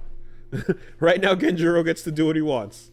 If we can just, It's funny because... Or, I'm a big fan of buff up, don't nerf down. Everyone's a big fan of buff up, don't nerf down. The only time... you should check out a Corey Gaming video. I love that fucking channel. About why buffs feel better... why nerfs feel worse than buffs feel good. Yep. Why you should buff. But nerfs should be reserved for shit that's fucked. Yes. That's like, no, this has to go. It's ruining it. Yeah. It's Mm-hmm. I don't need Genjuro to be shittier. I need to be able to deal with it. Yeah. In a way that hopefully gives it a better shot. It's interesting because from all the games that I played and that I talked to you about playing, there's two main ways that I see long-term games like introduce new stuff to, shake it up. Mm-hmm. There's one where you have a balanced patch and you go, okay, Genjuro might have been a little too crazy.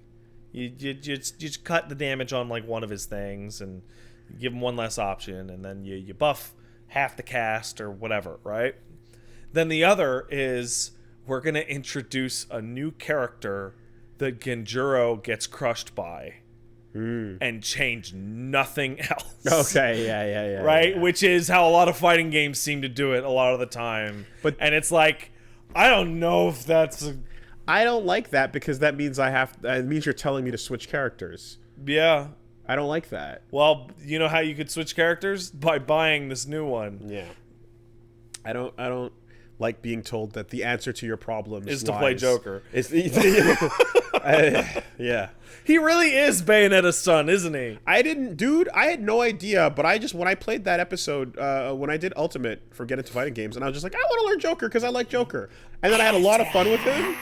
And then this week I found out that, You're human scum. Arsene was trending, not Joker. Yeah. Not the player. Yeah. Arsene, specifically, because apparently he's a problem. Yeah, well. Yeah.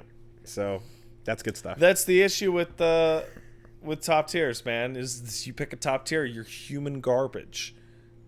It's just true.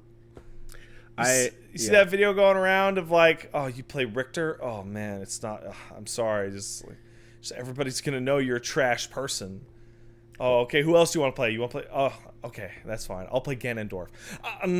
Oh shit. Hose mad. Hose mad. Hose mad. Hose mad. Hook. Hose mad times 24. That's the number. So yeah, we'll see where that goes. God, I had one more thing I was gonna say, but whatever. Video games have weird social constructs. A lot of the time, that's what I was gonna say. A lot of the time, these situations we talk about, it's funny because I remember when it's like you describe it to someone, and it's often like, dude, surely it can't be that bad. Like some of it is just you're not owning it yourself, and it's like it's true, of course, right? But when you see the Seth Zangief, in this case, like if you run like say like Darlie Charlotte. Or any other situation, or Potemkin Bikin is a really fun one. Potemkin Bikin is a really fun one, where you're just like, what's going to happen is you're going to see Darlie walking forward very slowly and blocking and blocking and blocking, and then taking a quick gamble and hoping it worked. No, didn't work out. All right, back to square one. We're walking forward. There's projectiles that are full screen sized and full screen stabs coming at you, and it's just like you can just clearly see one character has spent 80% of the round trying to fight the other holding back, blocking, right? And then they had about 20% swings, and maybe a couple of those connected but didn't necessarily hit, but when you see like, okay, one character gets 80% offense, one character gets 80% defense, that something's up. Well, let's take it down a notch. Let's take it down to novice level. Yeah. Let's imagine they're watching that same match, and Jimmy doesn't know about no fighting games, comes up and says, "Oh wow, that other player seems to be having trouble. What do you think they're supposed to do in this situation?" And you go, "I don't know," and I go, "Die, I guess." Right? Then perish. Right? If the answer to that question at best is guess. Yeah. Then it's not good. So anyway, in summary, hey, what will we talk about on the podcast today? Oh, you complained about fighting games are hard. He whined about Darlie needing to get buffed for an hour, and it was terrible. Anyway, guess I'll die. Guess I'll die then. I watched Once Upon a Time in Hollywood. Yeah. Did you? No, I did not. Okay, you should. Okay. Like The Outer Wilds. Okay. What? Like The Outer Wilds. All right. I'm not going to go too far into it. Okay. I'm not going to give you too much detail, but I'm just going to say that it's a really good movie. It is a really good, like, display of the era. It is the most lovingly crafted send up to the time period. And it makes... This is the new Tarantino movie. Yeah.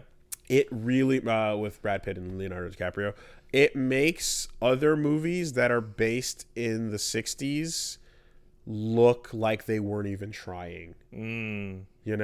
Like you saw someone walk into a store somewhere and they maybe pulled up in an old style car. Yeah. And then that was it.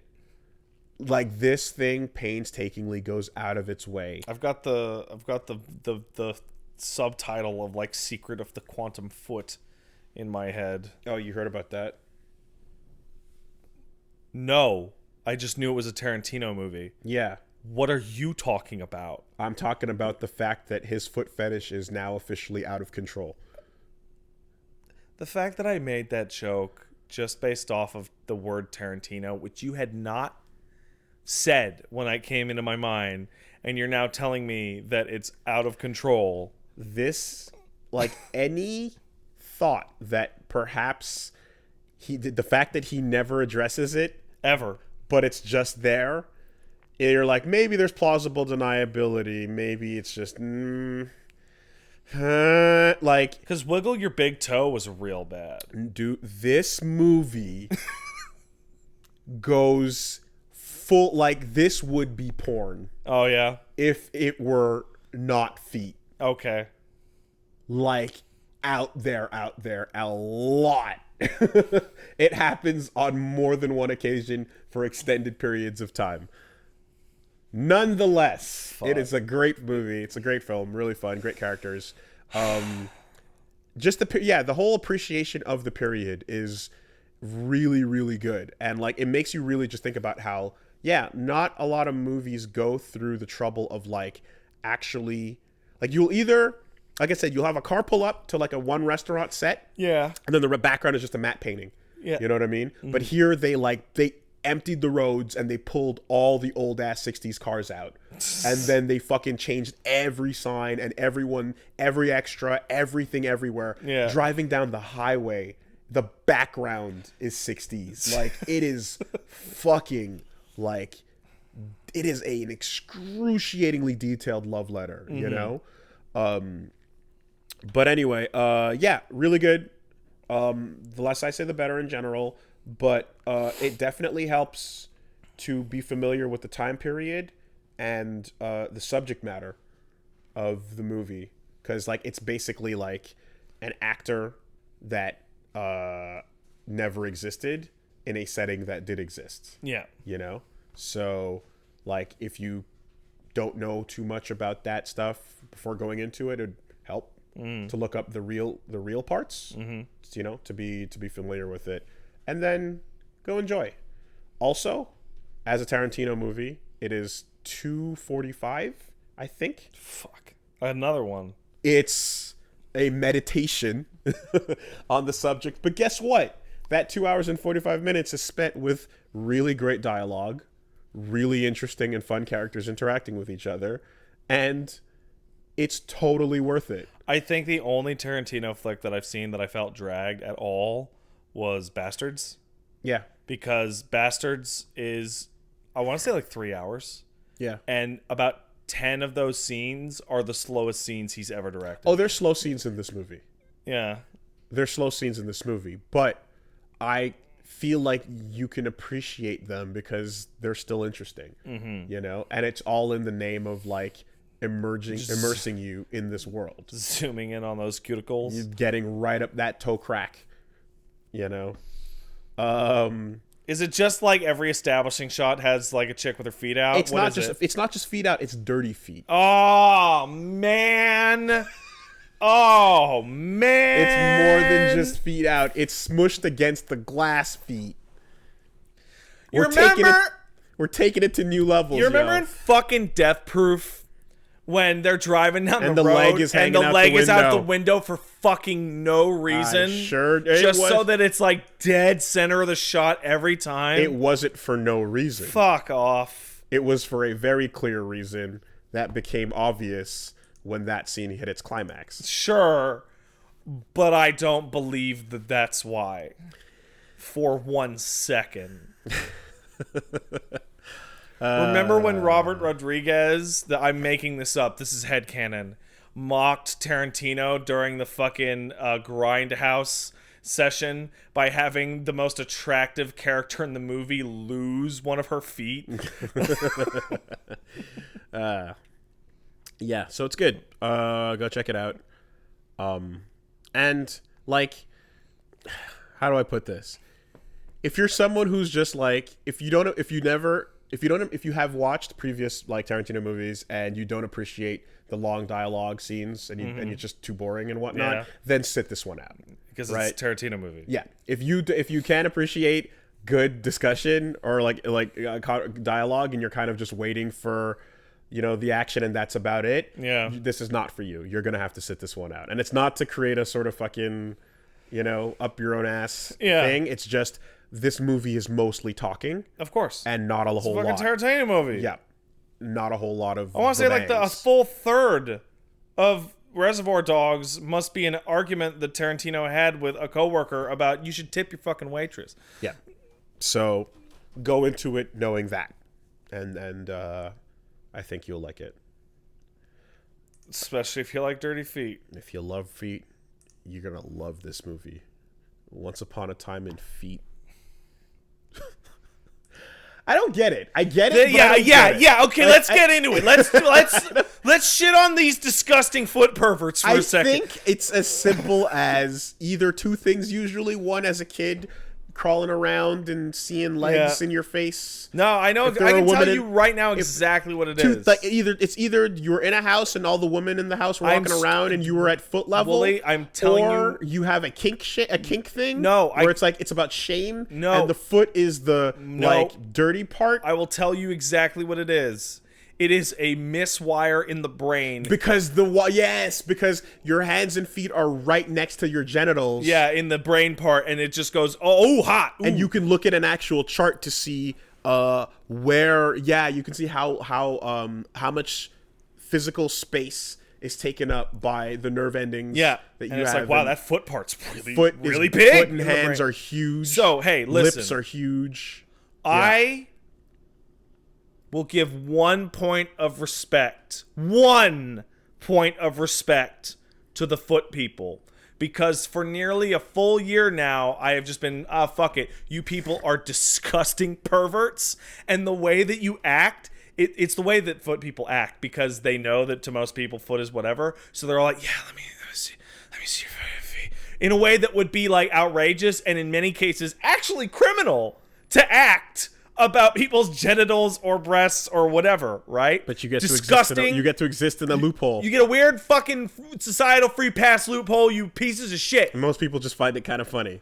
But I have been making fun of the foot freakos for like a year. I have not gotten one single defensive angry comment.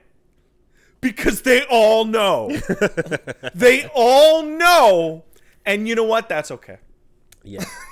I'm gonna give them 1 point for getting, despite the fact that they all know, they got one thing out there into the mainstream. One big proponent. Right? And they got one thing into the mainstream, and like it is funny anytime someone says, I want her to step on me. Yeah. In response to a new waifu being created somewhere or whatever. Like Darlie shows up in a lot of people like, I want her to step on me. And I'm like, yeah, okay. Yeah. It's like the fact that we can use that as a punchline. You got it in there. Good stuff. Yeah. I like it. I can kind of even get it. Yep. I don't, but I can see the path. I mean, I want to be dominated by her is pretty much it. It's the same as like I want to be bullied. So you're saying you want to be dominated by yourself? You know, I want to be shoved into a locker by her, or whatever the thought process leads to that. You know, it's the wiring, like you said. Yeah. But I'll never forget the time that like people friends I was working with back in QA. Had to fucking we're just having a casual relaxed carpeted afternoon. Yeah. And my friend got a complaint because they weren't wearing shoes, and the person who complained was basically like, I can't focus on my work because I keep staring at her feet and I can't get any work done. Yeah. So please tell her to put her shoes on. And it's like, you've made this whole situation very upsetting. There's certain vibes where, like, if it's a certain type of office where it's like it's not a comfortable place, barefoot's a bit weird. I can understand where that vibe is off. This wasn't one of those situations. No, it was a very chill thing, and it was just like, come on, why'd you make it weird? You couldn't. Dirty feet. They're dirty. Smear some peanut butter. I don't know. I don't even know. No, I don't even know. Just walking around outside. Just like dirt, like dirt. actual just dirt. Yep. Oh yeah. You know, feet in the calloused in the fucking soil of the earth. What do y'all freaks think about bunions? How you feel about bunions? I don't even know what the fuck that is. A bunion? What the fuck is that? It's a corn. I know what the fuck that is. You don't know about corns? What the fuck is that? Corn. You don't know about foot bunions or corns? Yeah. What is that? It's the hard, like, rocky growths that like protrude. Oh, like a callus? Sort of. Or like a wart? You're like, but it's not a wart. Okay. It's like a callus. Yeah, but it's like a localized callus. And it sticks out, and like your mom's feet have bunions on them. Yeah. Or they get like corns on them. I don't know. And then you got to take a sander and you got to sand them down. Yeah, I got to sand my feet down every now and then because they get really dry. Yeah, no, this is you got to sand down the bump. You got to kill the bump. Got to kill it. Kill it. Yeah. You guys know what I'm talking about. We're getting a real hard split in the chat. Oh, they know. Emotionally. They know. Emotions. Everyone has a mom that hit a certain point or an auntie, you know, where you're just like, she sits down and she's like, oh yeah, my bunions are acting up. Oh my god, or my corns are acting up. I thought you were gonna. I don't know why. I thought you were gonna say something very different. I was getting real upset. I was getting. You know, there's always the big lady at church. I thought that would sit down and take her shoes off after the service, and just be like, I thought you were gonna like reveal some dark secret about feet. No, I'm describing bunions and corns. Okay. It might just be calluses, but I don't know if it's the exact same thing. But that's a thing. Yeah. That's a thing. All right. So yum, foot fetish. Yay. Delicious. Yeah. Well, you guys got your A-lister out there to help you. And it's not helping. Remember this the next time you ask for feet on stream. It's like, remember the feelings in your chest right now. It's like the next time you ask. Everybody's got a creepy sex thing or whatever, and like the S&M people got out there with like a bunch of fucking punk shit and a bunch of movies, and the creepy masked sex orgy people got out there with the eyes wide shut stuff, and then the foot people, they got Tarantino out there. Yep. And he made like 30 fucking movies, and it has had fucking zero. Actually, 9. Whatever. 3,500 movies, and it has resulted in fucking zero mainstream acceptance. But it might be creating new fans, you know. You think? Oh yeah, you watch a Kill Bill and you're like, wow, I fucking love this movie. What's up with that? The one thing I miss about VHS tapes is like anytime you get to a part in like a big Hollywood movie, and it's like the big sexy part. Yeah. It's like, oh, why is the tape skipping here? Tape seems to be like fucking worn out. Why is the quality super bad at this specific part of this movie? Oh, yeah, weird. where all the tracking goes off. What's up with that? Because it got rewound like 80 times. Yeah, good stuff. So, the furries are not getting cats, guys. I've seen a lot of furries go, that one's not on us. Don't even look at us for this one. They don't want nothing to do with that one. Has our Lord and Savior Sonic Fox had anything to say about cats? I don't know. I really don't know. I'd like to find out. But like, cats is for no one. Cat, that is all nightmare. I feel like even the what's it called? Broadway people that are just musical fans are just like, I don't know about this. They might be turning away from that. Yeah, maybe. Anyway, so there's that. Real quickly, I cracked open the can on Three Houses. Yeah, hey. I'm seeing a lot of nodding. They put some waifus in that. It is rife with wife. It is so bad. It is like the fact that they even go. So the funny thing about like in a Persona game, you get the intro and then you have to wait till that part of the game. Yeah, before they show up.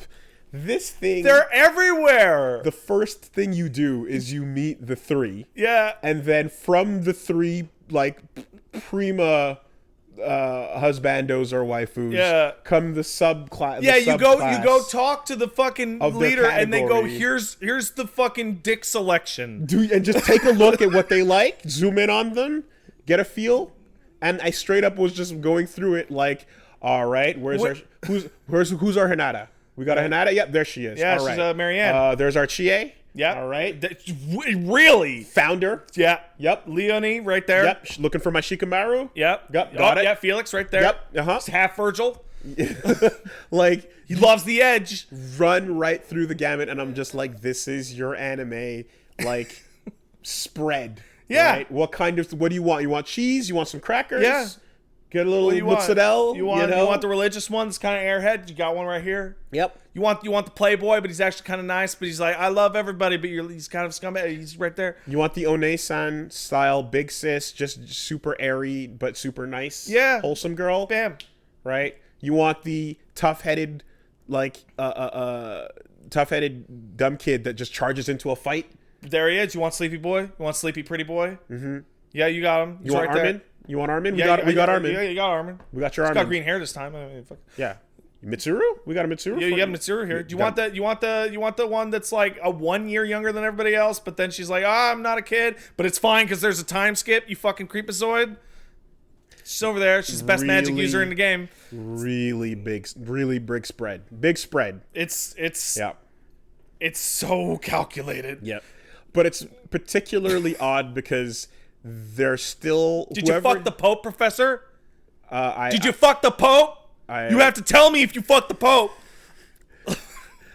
I would like to know though, because like the way they set it up is here's your spread, but also there's clearly these three at the top that are the most important. Yeah. And it's almost like if you go for the regulars, do you have to like, you know, like does that mean you ignore the ones that the games really wants to push at you? Hey man, it's all so whatever. Hey man, because Team fucking Yellow all the way. In there like swimwear, it is on. We are fucking representing those golden deers. Deer honk. Because man, oh man, those eyes though. And that Serial Experiments Lane braid. Yo. You roll a female character? Yeah. Good for you. You can now see why the tweet that I made after, I think 2 weeks ago, where I went home and just typed in, like, it is outrageous that I am not allowed to suck Claude's dick. It's makes sense. Because like, people are mad. Because everybody wants to choke on it. It is not even a choice. Like, do you want, like, tough, stuck-up dude? Tough, stuck-up girl? Yeah. Both too overly serious? Or chill guy that's a fucking hottie? Or hot boy summer? Hashtag. You're acting. You know what's funny to me, and what you will go onto social media in a few hours and get to argue this. Where you presented it correctly half. You said, what choice is there even? But then you made the wrong choice. When you talk to Edelgard and it's like, wow, I feel like she's always evaluating me. I'm like, right there. Why would you want anything else? Nah, man. Then like a cold princess that is constantly evaluating you and looking at your disgusting penis. I want the dude who's singing Hose Mad with me. He is absolutely singing Hose Mad. While they get mad, they stare at him and they have their hands on their sides. They're going, I'm really mad.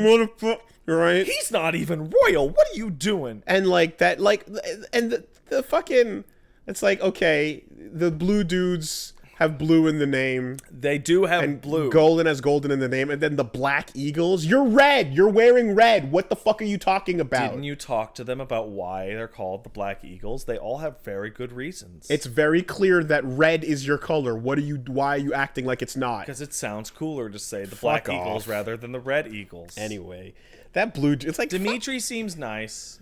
Okay, Lannister? Like the blue boy? Yeah. Yeah, okay. The dude who with the sharp eyes who looks like he's willing to burn down an orphanage and then say that this is the only way to achieve true justice.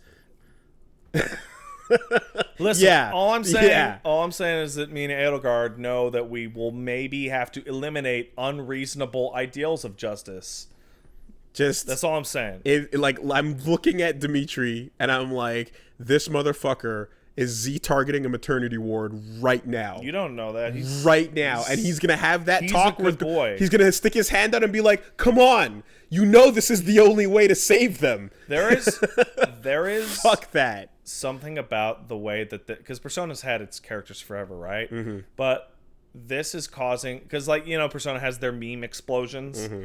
The Fire Emblem one has been so massive and so continuous because you just have so much more interlap between all these... And like my favorite one that's been going on all week is everybody got to the part where there's a little fishing tournament because Flane wants a goddamn fish. And the quest text is, get Flane the fish she craves. And she has now become Fish Gremlin Diva. Okay, like Potato Girl. Yeah. Yeah. And Like it's and you have Seth's voice actor. I was about to say, oh my I'm God. making these hard reads, and I don't care how wrong I am on them. But someone named Seth walks in, and he's got one of those fucking DeLandau head things going on, and you're just like, you are like, there is no way you're not half resurrecting a Dark Lord somewhere in a basement somewhere right now. There's no chance you're not doing it. Do you see us? Flane's got us trapped in the McDonald's place. We haven't eaten our order yet. From Seth himself. And mustache chubby man, Mario dude, what's his name? Like, friend of your dad? Alois. Yeah. Is that it? Yeah, whatever. Anyway, yeah. Looking at him like, oh, you're either going to get it or you're going to do something bad. But you're probably going to get it because you're too wholesome. Looks like something's going down. How far are you in this game? I'm like 2 hours. Listen, all I'm saying to you... Nowhere. I got nowhere. All I'm saying to you... I got far enough to know that Claude is the fucking way. Okay, all you need to know is that it is a wholesome school life game about raising your child soldiers through a militaristic religious autocracy. Yes. And that everything will be fine. Just go and kill them. Hey, look, is that Tiki? No, it's Sothis. No. It's one of the female romance options if you girls want a 3,000-year-old Chinese myth dragon. It's not Tiki, though. Definitely not. Okay. Very different. Okay. I like how it transitions from battle into the map. That's really nice. Yeah. I like how the music is a layer of, like, the drums of war kicking in and then back out when you zoom back out. Yeah.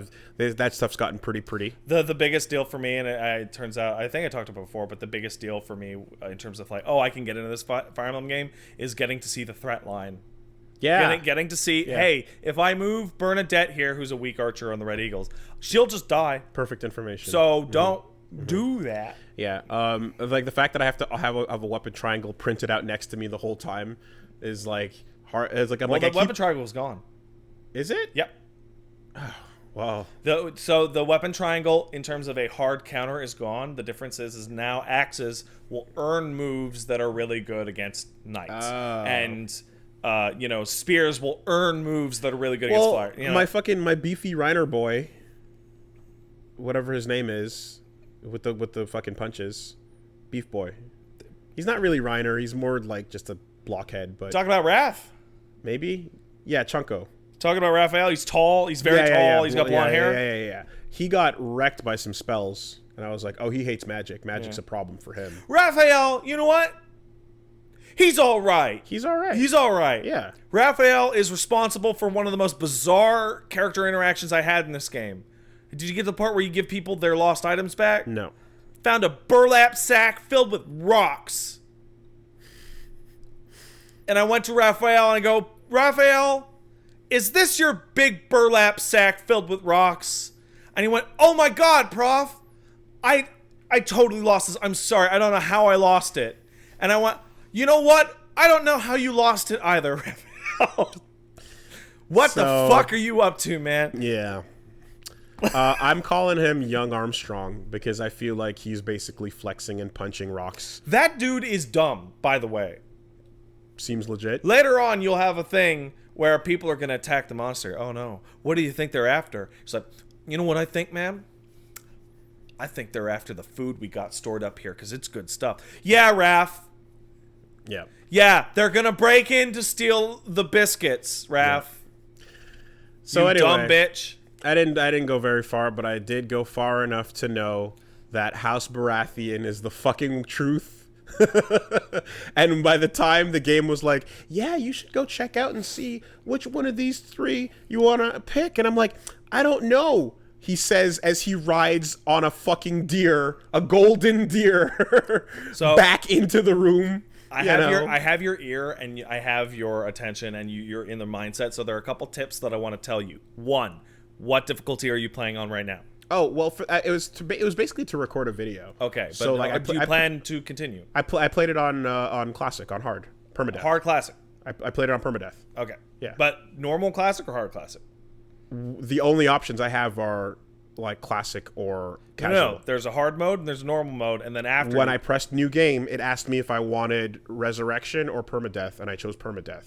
okay, I didn't see any choices. there is that. another option for normal or or hard, Okay, right? I don't remember then. Well, that matters. But basically, here's the deal: you can recruit everyone in the school except for the leader of a house and their second.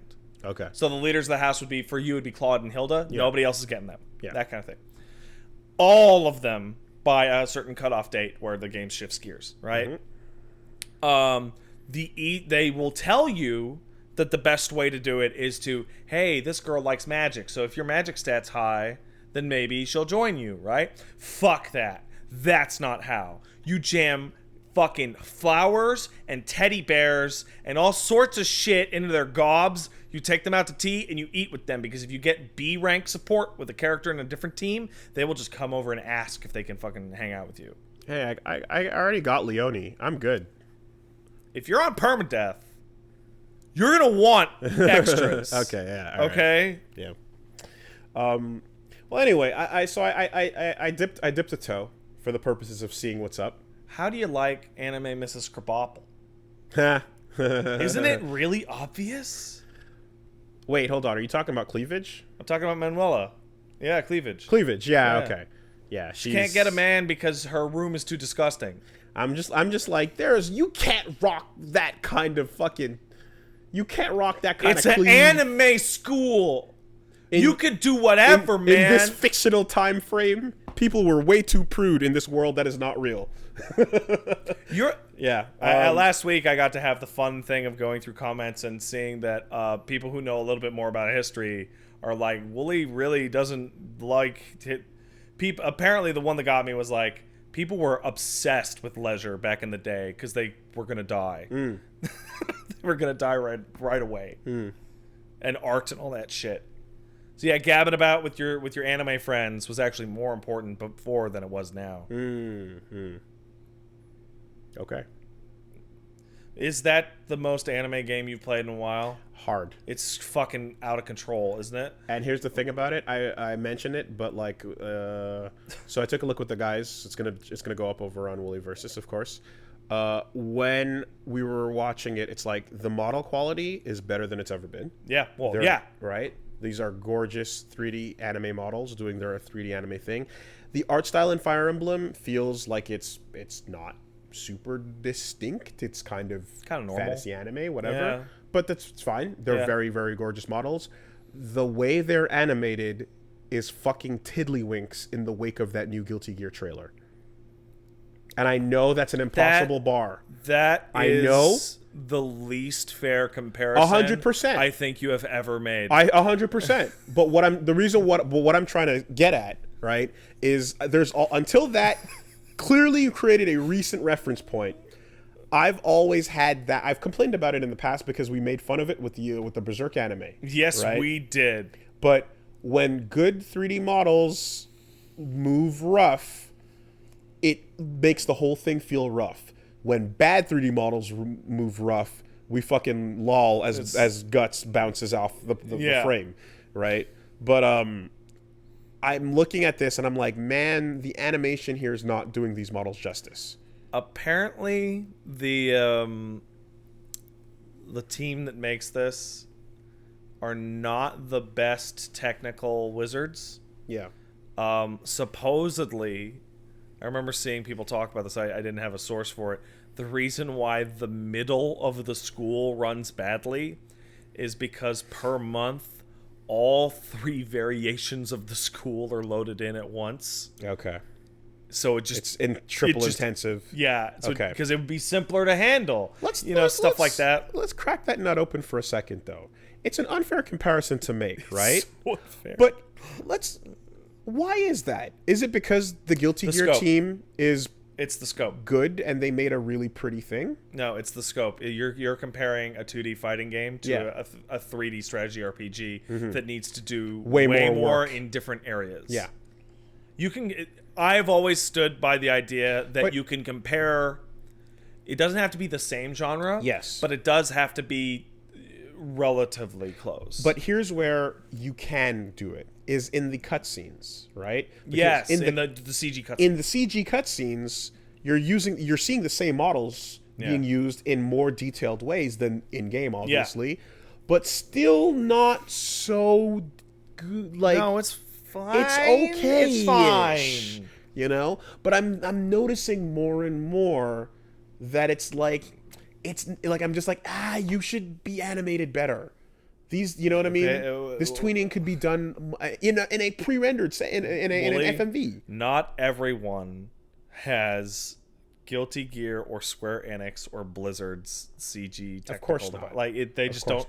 Okay-ish means acceptable, and that's fine. But there's times where there's moments I saw where I was like, I wish that looked better. Let's all remember that with the jump to the Switch, Fire Emblem got you also have to compare it to its former iteration, where the characters didn't have fucking feet. Okay? I mean, it's not as, like, everyone is on the same page and can understand if I was talking about Pokemon animations, because we fucking saw how ridiculous that shit is. I was going there, actually. Yeah. So everyone's on the same page going, guys, what are you doing? You can do better than that. And like, we all agree, yeah. In this case, I'm not saying you're going to fucking nail Guilty Gear. Obviously, they're doing the best thing in the industry right now as far as anime 3D goes. But like, there's stuff that is like, why does that look jank? Because tighten that up. Because it's not the most expensively made game, because it's made by people who put their focuses on other things. Perhaps certain people aren't the world talents that they are. Though. I mean, it's a big franchise. Made by different people this time. Not entirely the same team. They had other people helping from the... Oh, by the way, this does factor in. The people at Koei Tecmo that helped make this are the people who make the Romance of the Three Kingdoms games. Okay. Which is why... Static art. No, it's why the game is just anime Romance of the Three Kingdoms. Okay. They even fit directly onto the different historical figures. There's 2 royal figures, and then there's a 3rd figure that will come in to try and scoop up the pieces in the ensuing war. Like, gotcha. Okay. Well, in any case, you know, everything's limited by its budget, so it is what it is. But yeah, I'm definitely more aware these days of like little things like that. I feel, and it's not a huge deal, of course. It's more than fine. But there's a couple of like weird head slides, you know what I mean? Yeah, I do. While people are talking, and you're like, But anyway, ours is the Fury, House fucking Baratheon. Let's go, Cloud. Say Cloud. Claude. Mod. It's outrageous that I can't suck his dick. It is outrageous. He's so like. He's so the gay type. He's so pretty. He's built for dick. So beautiful. It's like the moment his portrait pops up, it's like, whoa, you know. And like, he's got the tan. He's got the braid. Yep.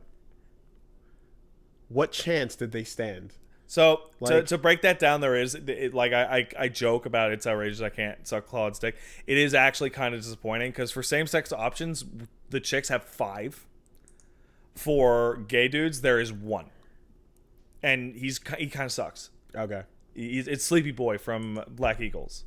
Wait, there's 5 girls. That's right, and there's 1 dude. That's right. Oh, right, and it's like. It's especially crazy since it's like, look at that one. I want that one. Yeah. And if you were to just be like, sorry, you can't get that one, but we got these. We got this one and this one. Then that's what it is. It's because the game is designed to offer you your choices.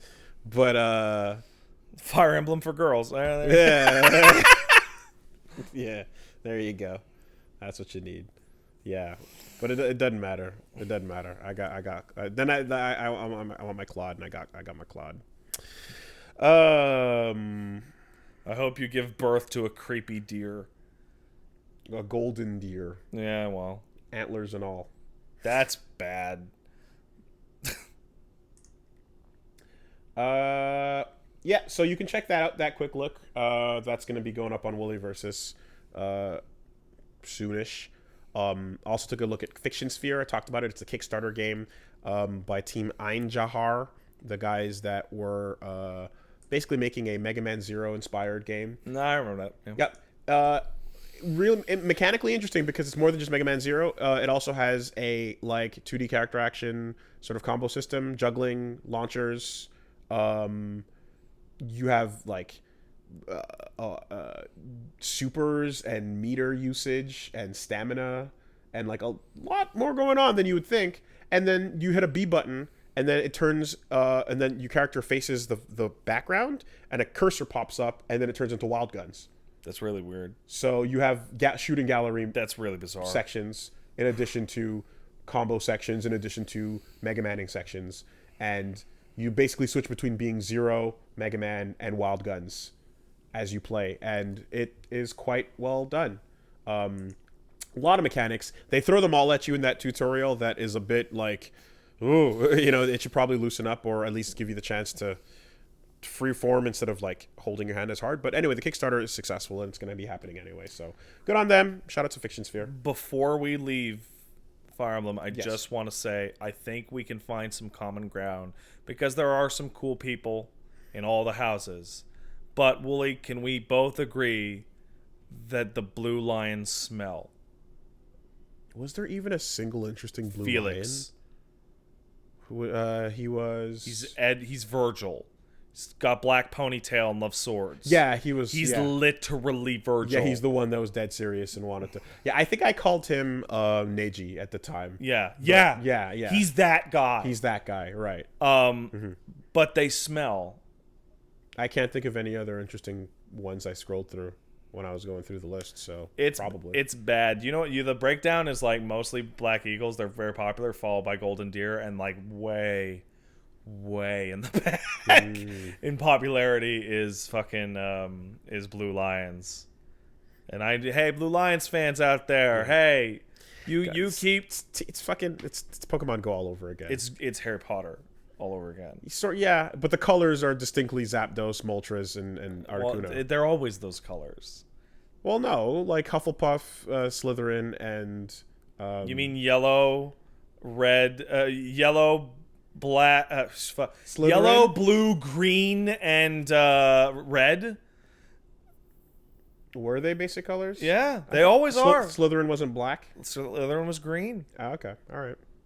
They're always the same. Like you're right. Black Eagles is red. Yes, but fuck you. But they, fuck you. Black Eagle sounds cooler than Red Eagles. You're wearing red. Yeah. Your highlights are red. Everyone wears black. Eat shit. Fucking whatever. Anyway, Edelgard. Edelgard. Yeah. You know what I didn't know? But I laughed myself silly when I saw Yuri Lowenthal's post when somebody article came out. It's like Edelgard is the most chosen house leader in Three Houses, and Yuri Lowenthal just retweeted it with like, I'm married to that. It's like, I did not know that Yosuke and Mitsuru were married.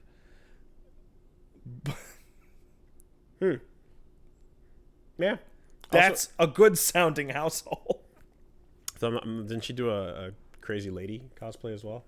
I don't know. I think. No, you're thinking of Ruben Langdon's My mistake. wife. Whoops. Yep. Yeah. You're right. Anyway. Tara Platt. Yuri Lowenthal and Tara Platt. Dope. So yeah, that's coming up on the channel alongside Fiction Sphere, and we went back into Mario Maker 2. Oh no! With this time without the well, I called it an extreme tour de force in cowardice last time because I just popped the game in and played it. Little did I know I was supposed to appeal to everyone to get their codes of their bullshit levels. That's what you're supposed to do. So I did it. So we went back in and we did it proper this time. How were the bullshit levels? They were bullshit. They were bullshit. I saw somebody make a goddamn like old-fashioned first-person that like, one was thing. Fucking creative. It's that was super good. Astonishing. You pick one of 4 directions to go in as you progress through the map. It was incredible. Love that one. Yeah, I did exactly that. So anyway, that's coming up as well. You ever see these Little Big Planet levels and these Mario Maker levels, and I'm like, why aren't you just doing anything. Yeah. For real. Instead of this. The person who made a calculator in Minecraft. Well, I saw the calculator in Little Big Planet. Fine, whatever. I saw the Pokemon working Game Boy. Yeah. In Minecraft, and it's like, yeah, you need to apply this talent somewhere that you own, because you are for real. Like analog programming. That reminds me, I got a buddy of mine who does this kind of stupid shit, and he was playing Minecraft with his pals on a private server, some kind of permadeath long-term thing. He built some fucking machine that ruined their server forever. It was some kind of lantern that would flicker on and off 10 times every second and caused it to corrupt the physical chunks of the world around it, so that if you looked at it, your game would crash and you would get stuck in an infinite loading loop. Sick. I asked him why he did it. He's like, well, I just thought it would be funny. And I then, I put the number in wrong. I meant to only have it go off one every 10 seconds. But instead, it went off 10 times per second. Shoutouts to my buddy Cool Lightning for being a dumbass and ruining his friend's Minecraft server.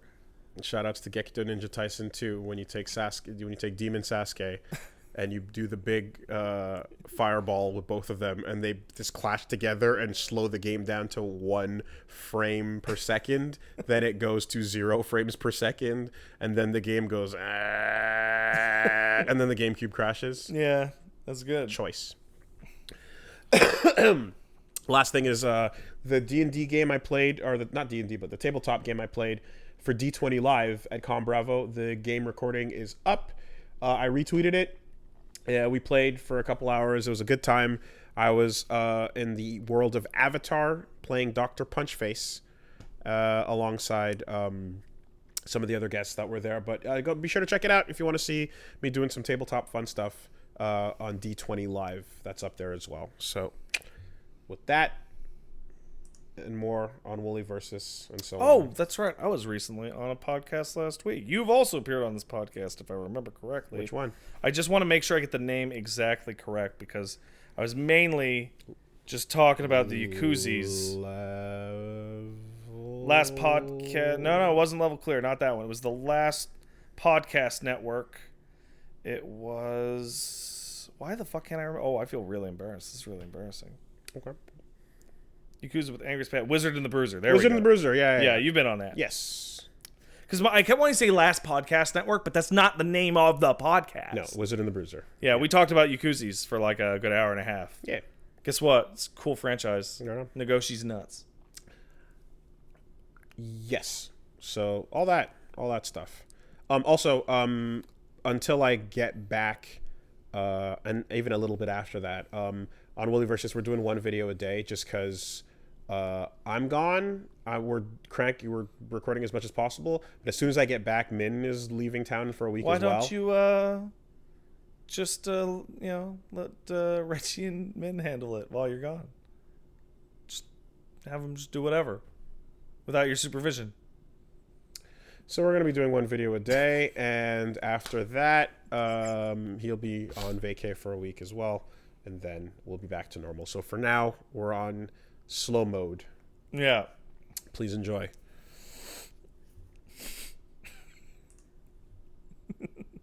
What do we have? Man. Do we even touch news? No, we're about to. Okay. Yeah, it was a slow news weekend. Yeah, so it was fine. Yeah. Everybody needs a chance to step it up. Yeah. Yeah. Well, Speaking of stepping it up. Yeah, like I said, slow news week. Not a bunch to go into, but might as well cover what is relevant. Mm-hmm. So, first off, there is the new Indivisible launch trailer with the release date, which is October 8th. October 8th confirmed for North America, 11th for Europe, PS4, Xbox, PC. It's 2019 later on for Switch. So, this thing has had some weird release date stuff clarity for a minute, but now we know. Game is pretty much ready to happen. New trailer is super sick, by the way, because Pretty all right. it's fucking animated and awesome, and you get to see all the characters being rad. So yeah, it's going down for reals next month. They also announced the voice acting cast. Wait, 2 months from now. Which has good voice actors in it, including fucking Worf. Michael Dorn will be there. I'm excited. Was David Hayter not on that list? If I'm not mistaken? I don't remember. There was a lot. Oh no, wait, I was mixing it up with Bloodstained. Never mind. Yeah. Fucking Indivisible, man. Come on, do it. My boy's gonna be there. You're gonna get to fight the Baz. There's some surprises. Mm-hmm. Some good surprises in how that's gonna play out. Everybody loves Worf. Everybody loves Ajna. She's cool. Yeah, she's cool. So many playable characters. Pick your favorites. They're all here. All the warriors, just like we just described in Three Houses. Yeah. You're gonna love some. Do you like the Kamen Rider? Yeah. Or do you like Shovel Knight? Yeah. Or do you like the tiger, like, wearing board girl? Not quite as much as the two you just mentioned, but yeah. Yeah. She's really bored. She's always tired. It's great. Why is that such a common archetype? It's because people, we talked about it. People like tired now. Yeah. Tired is in. You tired's in? Tired is in. Does that make us like superheroes? No. Well, should I watch The Boys? Oh, I hear good things about it. Okay, I've read The Boys, and it's fun, and then it gets kind of tired.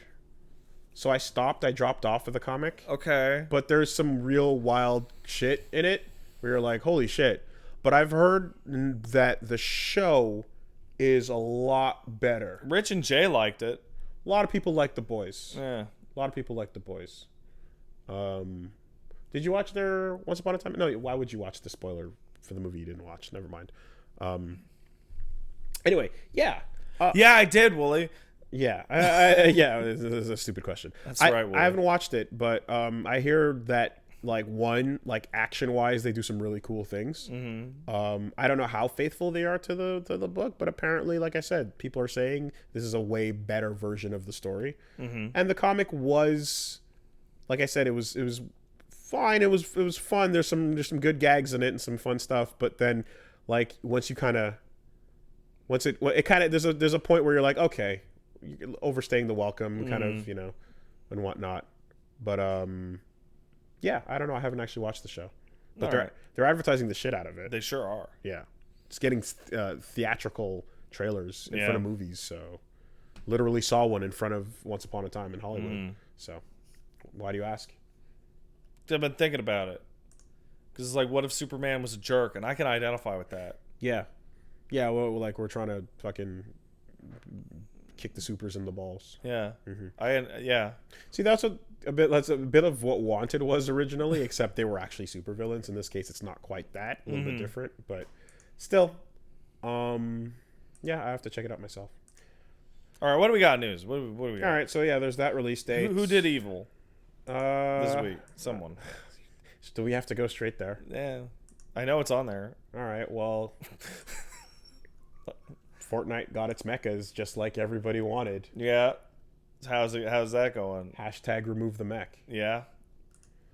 I saw the main argument being that it's such a win button that it fucks the game up. All you have to do is watch the video compilations of people just playing and then suddenly dying, because they just shoot missiles at them from far and then they just die.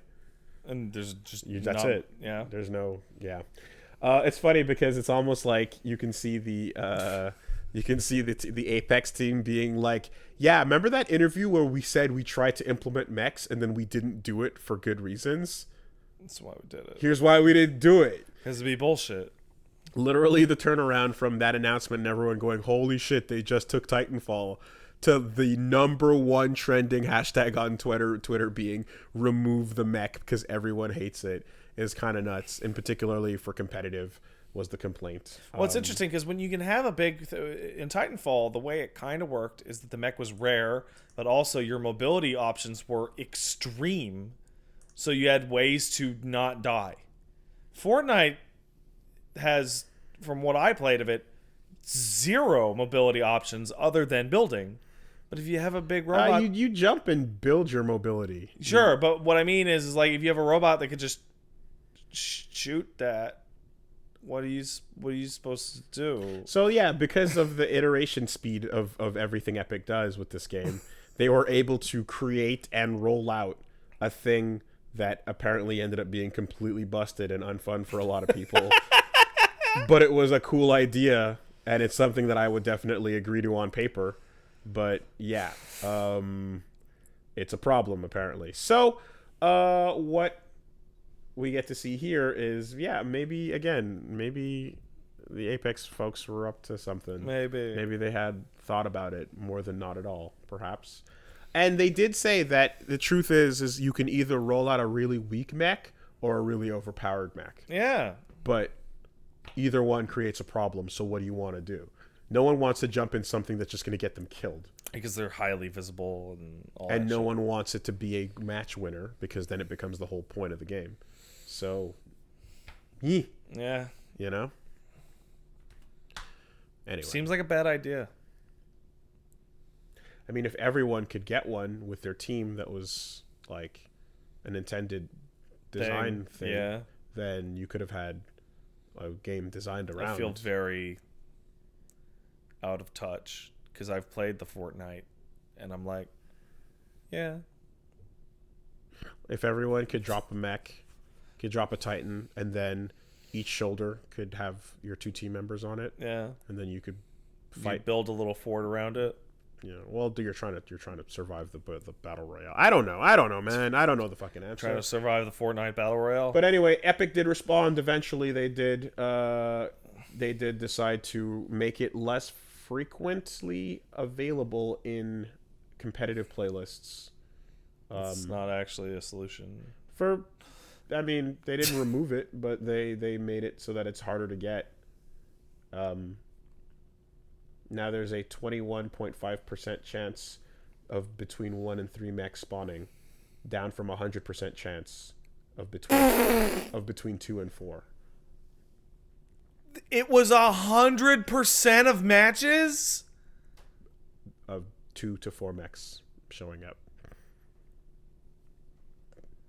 What the fuck were they thinking? I mean, for real, like what the actual shit? They also rolled out that sword, didn't they? They did. That went over well. I gotta say, this is a weird. Like, I mean, we've been following this industry for what, fucking 20 years since our childhood or whatever. Every time you say the phrase 100%, it's hilarious. Like, this had an occurrence rate of 100% of the time. Yeah. So that happened, you know. What do you want me to tell you? That's fucking stupid. Shame, because I mean, I still love the idea of fucking mechs being in anything. I will always want that. But you need to build the game around the ability to neutralize them. So what you should do actually is make it less Fortnite and start building around the mech part of the game. They should do.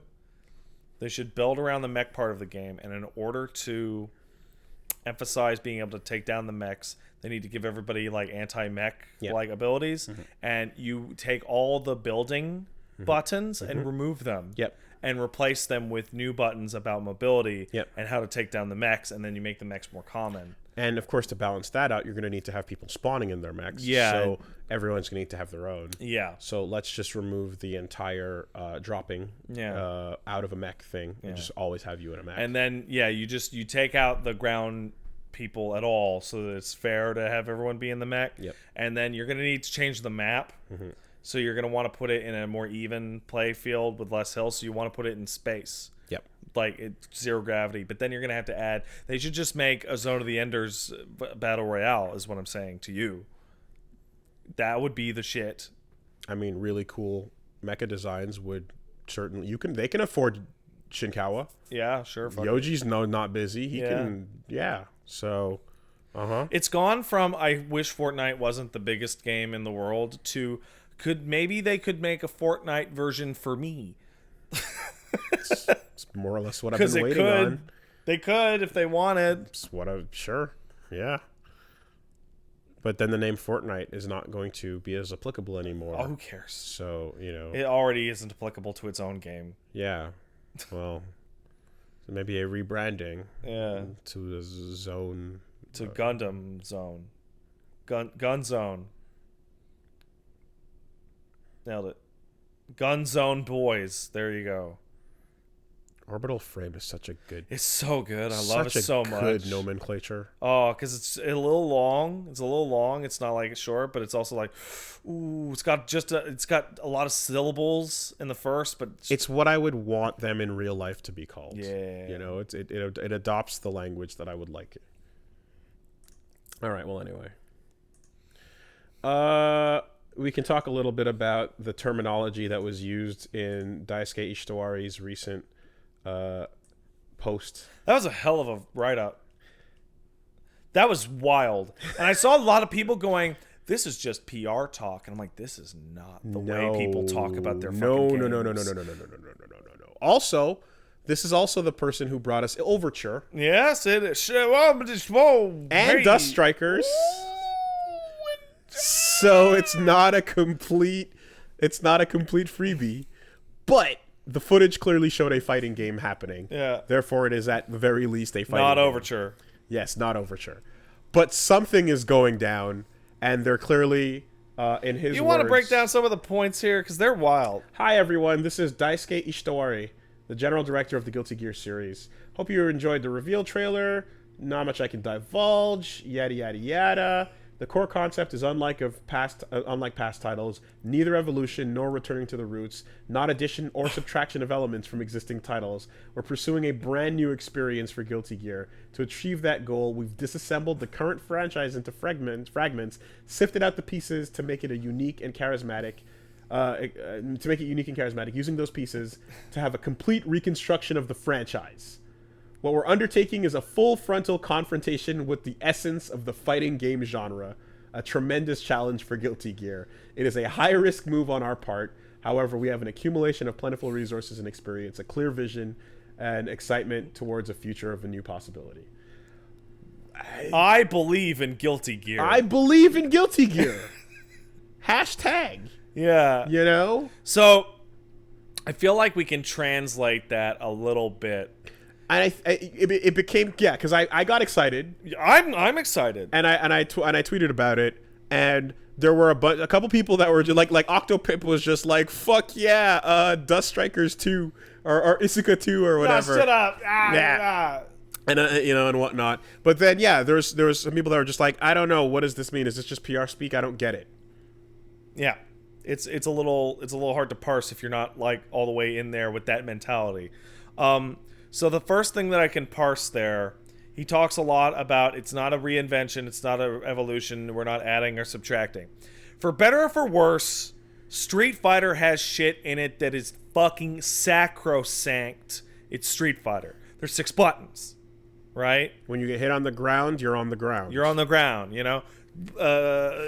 Blaze Blue, over its life cycle, had systems added, had systems removed, it had systems tweaked. Guilty Gear, over its life in many sequels, it's been the same core game. It's just add more meter added. Now this meter taken away. Now this system added or clarified, whatever. This feels like they said, okay, throw Exerd or Revelator in the garbage. Throw DBZ and fucking Blaze Blue in the trash. What do people like about Guilty Gear? What's Guilty Gear about? Cool characters and rock music. That will absolutely be in there, right? Yep. What about the fighting? People like OTGs? Do they like joggles? Yeah. What kind of stuff do they like? Yeah. And instead of even working on the framework of the old thing, it is more like they are making a brand new fighting game series, just using the lessons they learned from Blaze Blue, Persona Arena, DBZ, etc. It is less a sequel to Exerd than it is its own thing. It just happens to be Guilty Gear. Exactly. So the confusion a lot of people were having was just, again, it's based on like the fact that it's the details of what Guilty Gear has been are probably going to change, while the overall style, aesthetic, and presentation will continue to be what you know and love because that's what we love about it. So movement might be really different. Buttons might be different things, right? Dust might be gone. Who knows, right? It might be like cooldowns instead of motion inputs. It feels like the kind of it's more about walking in and going, okay, nothing can't get cut. We're willing to throw anything that doesn't work in the trash, regardless if it's been around forever. We know it's a fighting game. We know this is what it looks like. Let's see what we can do. And then somebody said, well, what about Sol and Kai? And then Daisuke fucking jumped the table at that bitch, and they had to pull him off him. So they very clearly said this is a high-risk maneuver, and he's been willing to flip the table before. Yeah. Overture was the highest possible risk that did not pay off because it was a bad idea. The probability of people that are fans of the existing system not getting what they're looking for is a coin flip, right? If it's simplistic, if it is too different from what you've come to love, it would be pretty hard to accept.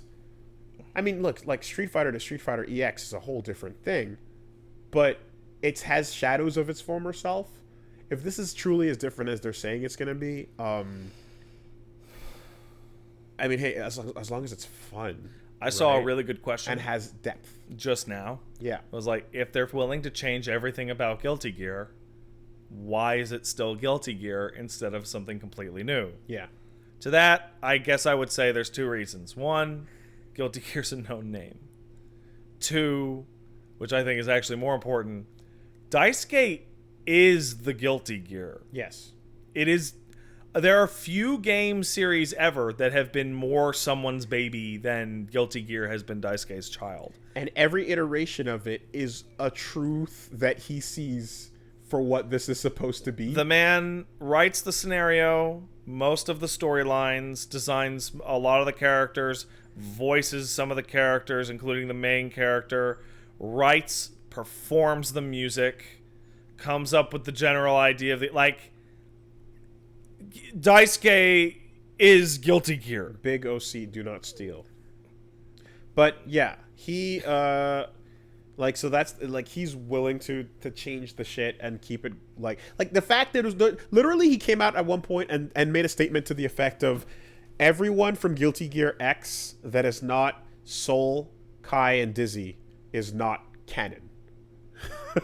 They're all omake characters with bonus stories that happen in the world, but the only things that matter to the plot are these three. These three right here. I was like, what? You know, and he's like, yep, that's how he feels. You know, it's his big world in his head. It's his thing. It's the ultimate OC adventure. We'll have to find out, man. We'll find out soon because it'll be playable at Arc Revo, you know, in November. So we'll get a closer look, but I feel like we're gonna still see, based on that footage, right? We're gonna see 2D fighting, but everything that you do mechanically might be flipped on its head. Let's take, for example, Street Fighter V gets revealed and it's Chun-Li versus Ryu, right? What is it? Was it a fucking 2-minute match or some shit? Okay, what we do? We fucking stared at it. Okay, they activated something. What is that, like an alpha counter? Okay, wait, no, is that like a, it's like she blocked his sweep and his foot didn't go through her. Oh, okay, so we got, right? But we were using Street Fighter terminology. Yeah. Normally you would do that with any game, you know, use Guilty. Now it's like, is that anything like Faultless? No, it's nothing like Faultless Defense. I imagine Faultless Defense will be gone, actually. That's probably one of the first things to go. But, like, what is, okay, he launched him. Is that a dust? No, it's a launcher.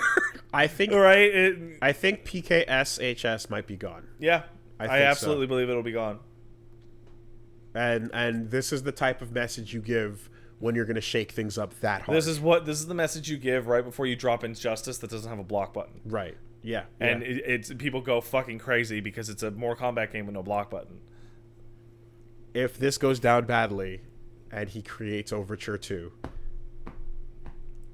The man made XX, the man made Exerd, but he also made Overture, and that makes it's the who has a track record like that? Judgment, Isuka, Dust Strikers. He does not hot trash. He does not have patience for standing still with the franchise. No, he does not want the same thing to exist going forward and remain stagnant. He desperately wants to break into new shit. And every time he does, like, those portable games, whatever, they're portable, so nothing happened. It's fine. Yeah. You can throw them out. Overture, that was an expensive, hot failure. Hey, we're saying Overture, but we're not actually, to people who are not super familiar with Guilty Gear, like, laying the groundwork for what a disaster Overture was. Overture is not called Overture. Overture is Guilty Gear 2. Guilty Gear was a PlayStation 1 fighting game. This is the sequel to that game. And then we got not X or Double X. Decade of subtitled Street Fighter style fighting game editions that were all fantastic. And then we got Guilty Gear 2. The fucking, oh my god, it's the sequel to oh my god, this game sucks. It is. This game is terrible. It's not a fighting game. It's a single player MOBA. It's a single player MOBA. It's third person. You run around and you do stuff, and there's lanes and creep.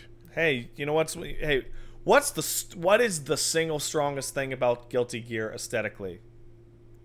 Its character designs. Right. How many of our favorite characters returned in Overture? Oh, right, none of them. 2. The 2 main, Ryu and Ken, and Chun-Li was in a block of ice. And it invented Sin. Sin was okay. Sin was born in Overture. Okay. So, yeah. But there was that weird dog man. Yeah. Valentine was there as well. It's like he's really willing to flip the table, and he's desperate to do it because he's done it so many times before. So this might not work, but I have faith in Guilty Gear. Especially Exert at this point in time being as good as it fucking is. And the look of that game right now, yeah. I'm down. I love the system in Exerd, Rev 2 specifically. I love it. I'm down to see something new and crazy. That is, as long as it's still fun, has depth, and has a consideration for what the people that love Guilty Gear at the moment love about it, you know, without discarding anybody. Mm-hmm. All right. I'm excited, but also scared. I mean, we saw a stage transition into a wake-up DP Volcanic Viper. The most important thing was that at least it's still a goddamn fighting game, so at least that bullet's dodged. Yes, the camera was in the right place. Yeah. So that's all, most of my fears gone. So there's that. You remember seeing Overture for the first time? I had like about an hour of hold on, maybe there's a lot of stuff here. He's a really smart guy. There might be something here. The demo came out on Xbox Live, I remember. It sure did. And I played a bunch of it, and I was like, oh, like over and over for like half an hour. I remember just feeling like I don't want to see Soul Bad Guys back. Not really, no. It's not what I want to look at. I want to look at his 1 3/4 side profile. Had the game been an exceptional action game, that would be something different. But then the franchise might be something different. So it's almost a good thing that it wasn't. Like if Platinum was there for like, you know, some fucking amazing yeah. You know. Anyway, speaking of talent, I made reference to this some time ago, but here it is in montage form for everybody. We've got the NBA 2K voice acting. Woo! You found it. Did you see it? Oh, I saw it. Oh man. It is a good time with basketballers being told to act, to look at the paper tonight and read the words. You can help or not. All right, because if I have to learn anything, it's that you have to tune out the noise. Only thing that matters is what happened between the lines. You know when you do the work, you can hear their eyes reading down the paper, and hesitating in certain at line breaks. Nice hotel, the private jets. Remember that, and you will be be fine. Okay? It's something real special. We got to get this train right back on track real quick. You know how we're sitting here. We all have that I'm not a good actor. I'm a terrible actor, right? I'm not a fucking actor, man. And because, like, I know people who are actors. I know people who perform in plays. And, you know, all sorts of shit, right? Yes. And then I'm like, building tonight. Homeboy was right. Holy shit. Bam, bam, Holy bam. shit. One after another. I forgot. They'll lose track of you, and boom. I fucking forgot. That was sweet to see. You keep shooting like that, it's going to make a huge difference for us. These guys are really good at scoring the ball. They sure are. They're world-class ball scorers. A young buck they like you can take that ball and they can run a little bit and throw the ball. He told me to chill. Sounds like a wise fella to win. You need all hands on deck. All right, look. Good call. I'm going to put the link in the fucking description for anybody. But... yeah, man, this is just... it's fucking wild. A Spike Lee joint no more, but I'm kind of sad. And you know what my favorite part is? I watch that, and in the back of my mind, I hear Mr. Burns go, "We did 50 takes, and that was the best one." Yeah. All right, 2 quick pieces here. One, there's going to be... just before Gamescom starts, there's going to be a Stadia Connect event where answers might be given. We'll find out on the 19th. So stay tuned to the Google Stadia channel where they will say what the fuck is up. Quite frankly, I really want to know. You know? Mm-hmm. I want to see that controller. I want to... have we still not seen the fucking controller?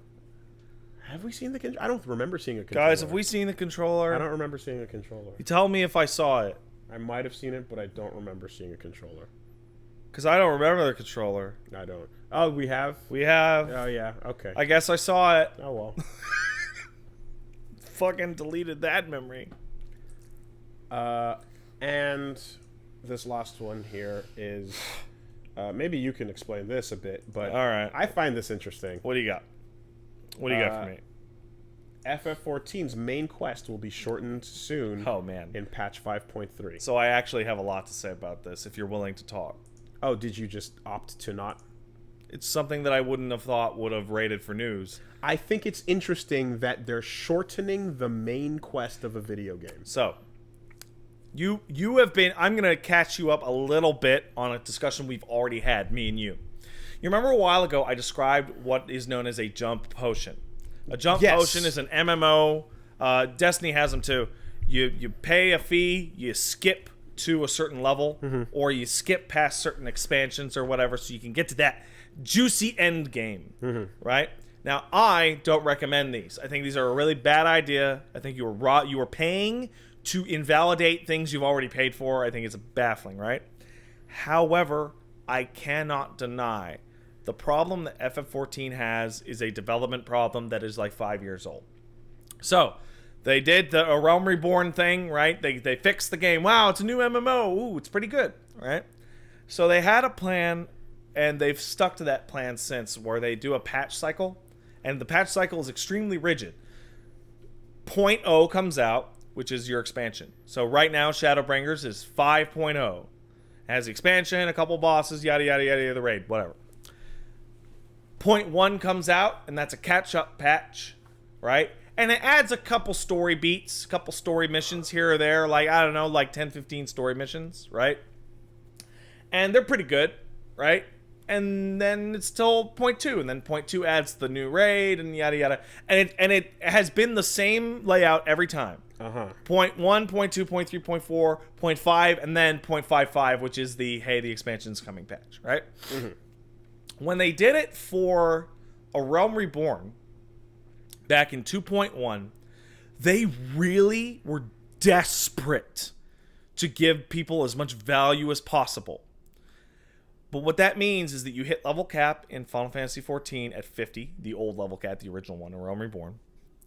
And then you have 100 storyline quests. It is actually exactly 100. in between you and Heavensward, which is one of the best expansions the game ever had. It is so long that by the time you actually even get to the expansion, you will have probably leveled past its old level cap. When are you intended to do those? You the main quest in 14 is A, B, C, D, E, F. It's all in a straight line. And you're intended to do them in order. And if you do main quest only, yeah, are you anywhere near? Oh yeah, no. What they do when the expansion comes out, they make all the old main story stuff. Make sure to like give you tons of XP in itself. Yeah, so that you'll always hit close to what you need to be at that. Okay. But the big deal is like, say you want to Heaven. It goes A Realm Reborn, Heavensward, Stormblood, Shadowbringers, right?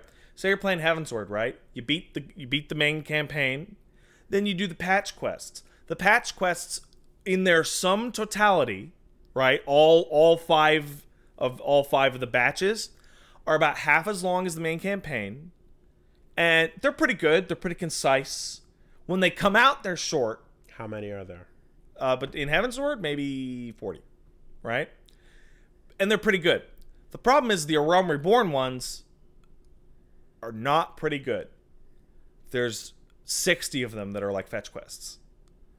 And because the game's actual landmass was small, they have you be like bumping around all over the place, and it is like a dozen hours of busy work, and it is placed right at the end of something that's pretty good and right before something that's great, and it fucking sucks. It is the number one part that people quit playing. Triforce maps? It is Triforce maps. Got it.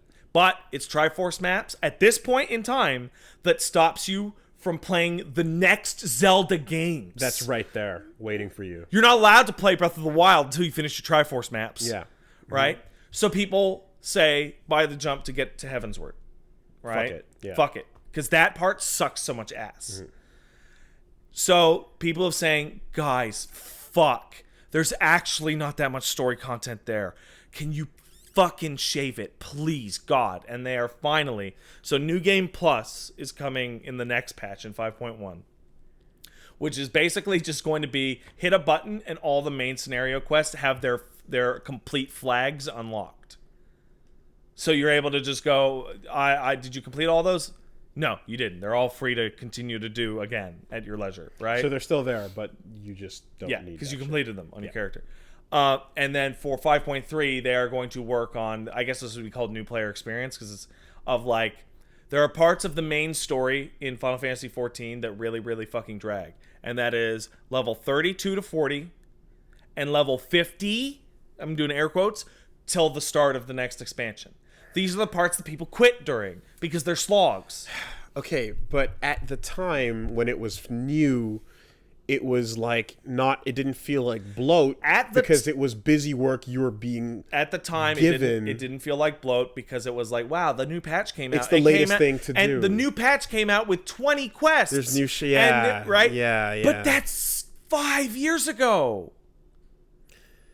This genre has problems, man. This genre has fucking problems because you're basically just like, you have a character and you're just waiting for like little pellets to be dropped in for things to do to keep you in the fucking thing. But that stuff is only interesting as long as you haven't done it yet. So I will correct that. The Heavensward stuff patch cycle, the Stormblood patch cycle, they're great. They're really good. Nobody complains about them because they're really good. They're concise. You go to they feel like natural parts of the main story, right? The stuff from A Realm Reborn does not feel like part of the main story. It feels like busy work to make it feel like there was content when there wasn't. Yeah. And that was annoying at the time, but people said, well, they're doing their best. They're giving us content, right? Yeah. And every expansion that comes out, new players hit that wall, and they're hitting it comparatively earlier in the grand scheme of things. And it is the number one thing that stops people. So they're going to say, okay, they can probably trim about 80% of those and lose literally no story content. In particular, there's a quest about halfway through this process where you have to go find 3 NPCs and play fucking hide and seek with them because there's injured guys after the battle, go find them, and it gives a big broad area marker. And I looked for one for like an hour, and he was on top of a pipe that I had to climb, right?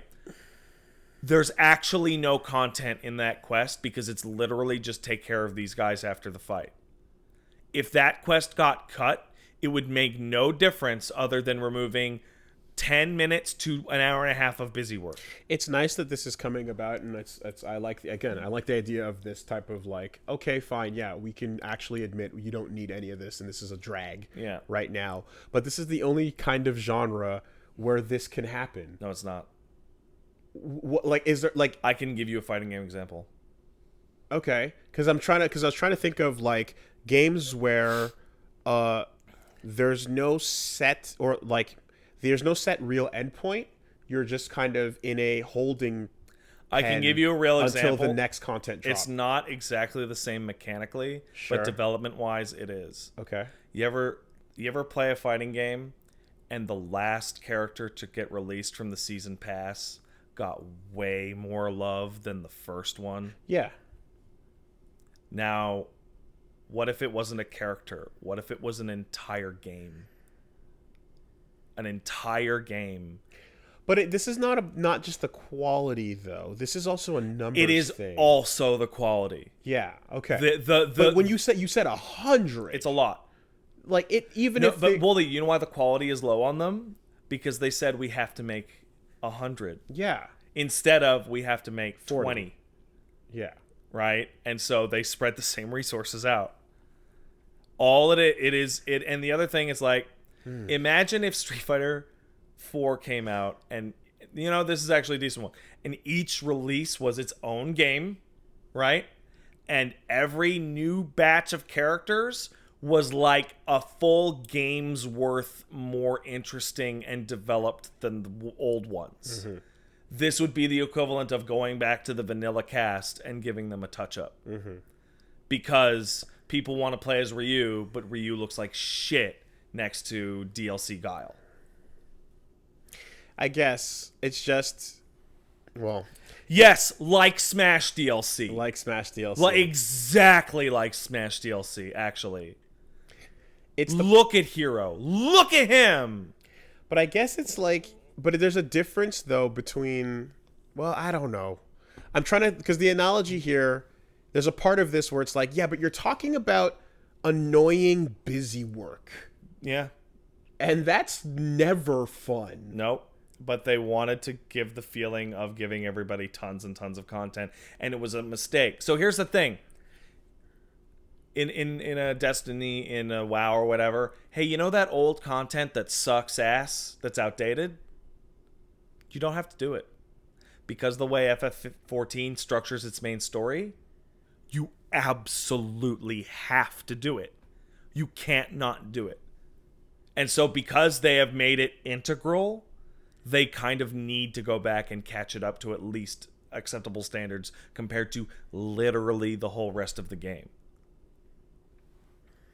Yeah, it's just it's incredibly weird to think of. So my advice, a fix to a problem like this being we're throwing a bunch of them out. They're not going to throw them out. Well, they're going to essentially re-edit. They're here, but you don't need to ever pay attention to them again. No, they're going to change. All the ones that actually have story beats will remain. Mm-hmm. All the boss fights and encounters will all remain. They're literally just going to take out the quests and edit them that are like, go deliver this fucking letter to this guy and then come back. That's it. It's going to be relatively similar, just 1/3 the time.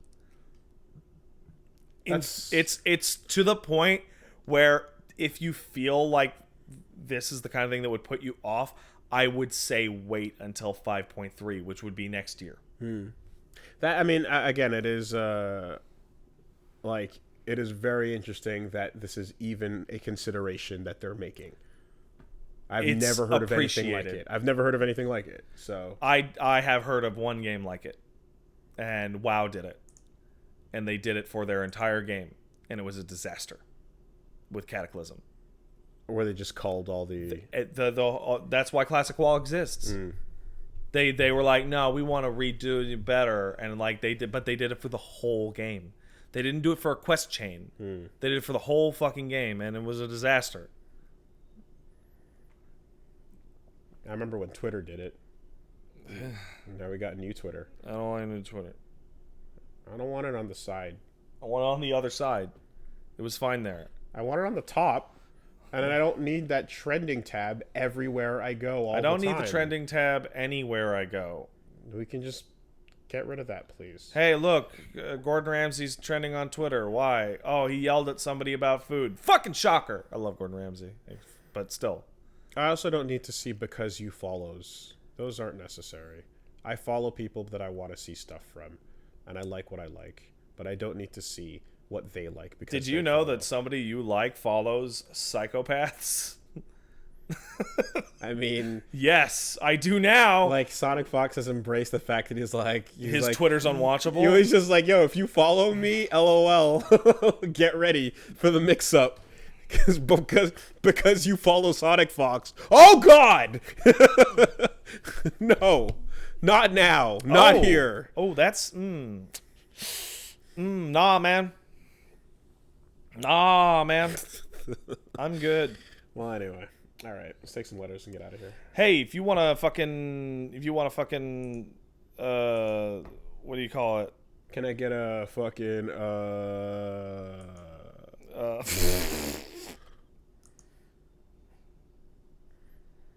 What was the other guy's shirt? I fucking forget. It was the can I get a fucking I forget the other guy's shirt. It was good though. Castle Super Beast Mail at gmail.com. It's Castle Super Beast Mail at gmail.com. My fucking legs are sweaty right now. I don't like it. I have to go home and wash my nuts. You should do that anyway. No, but I mean I have to go do it right now. Hello, Coward and Super Coward.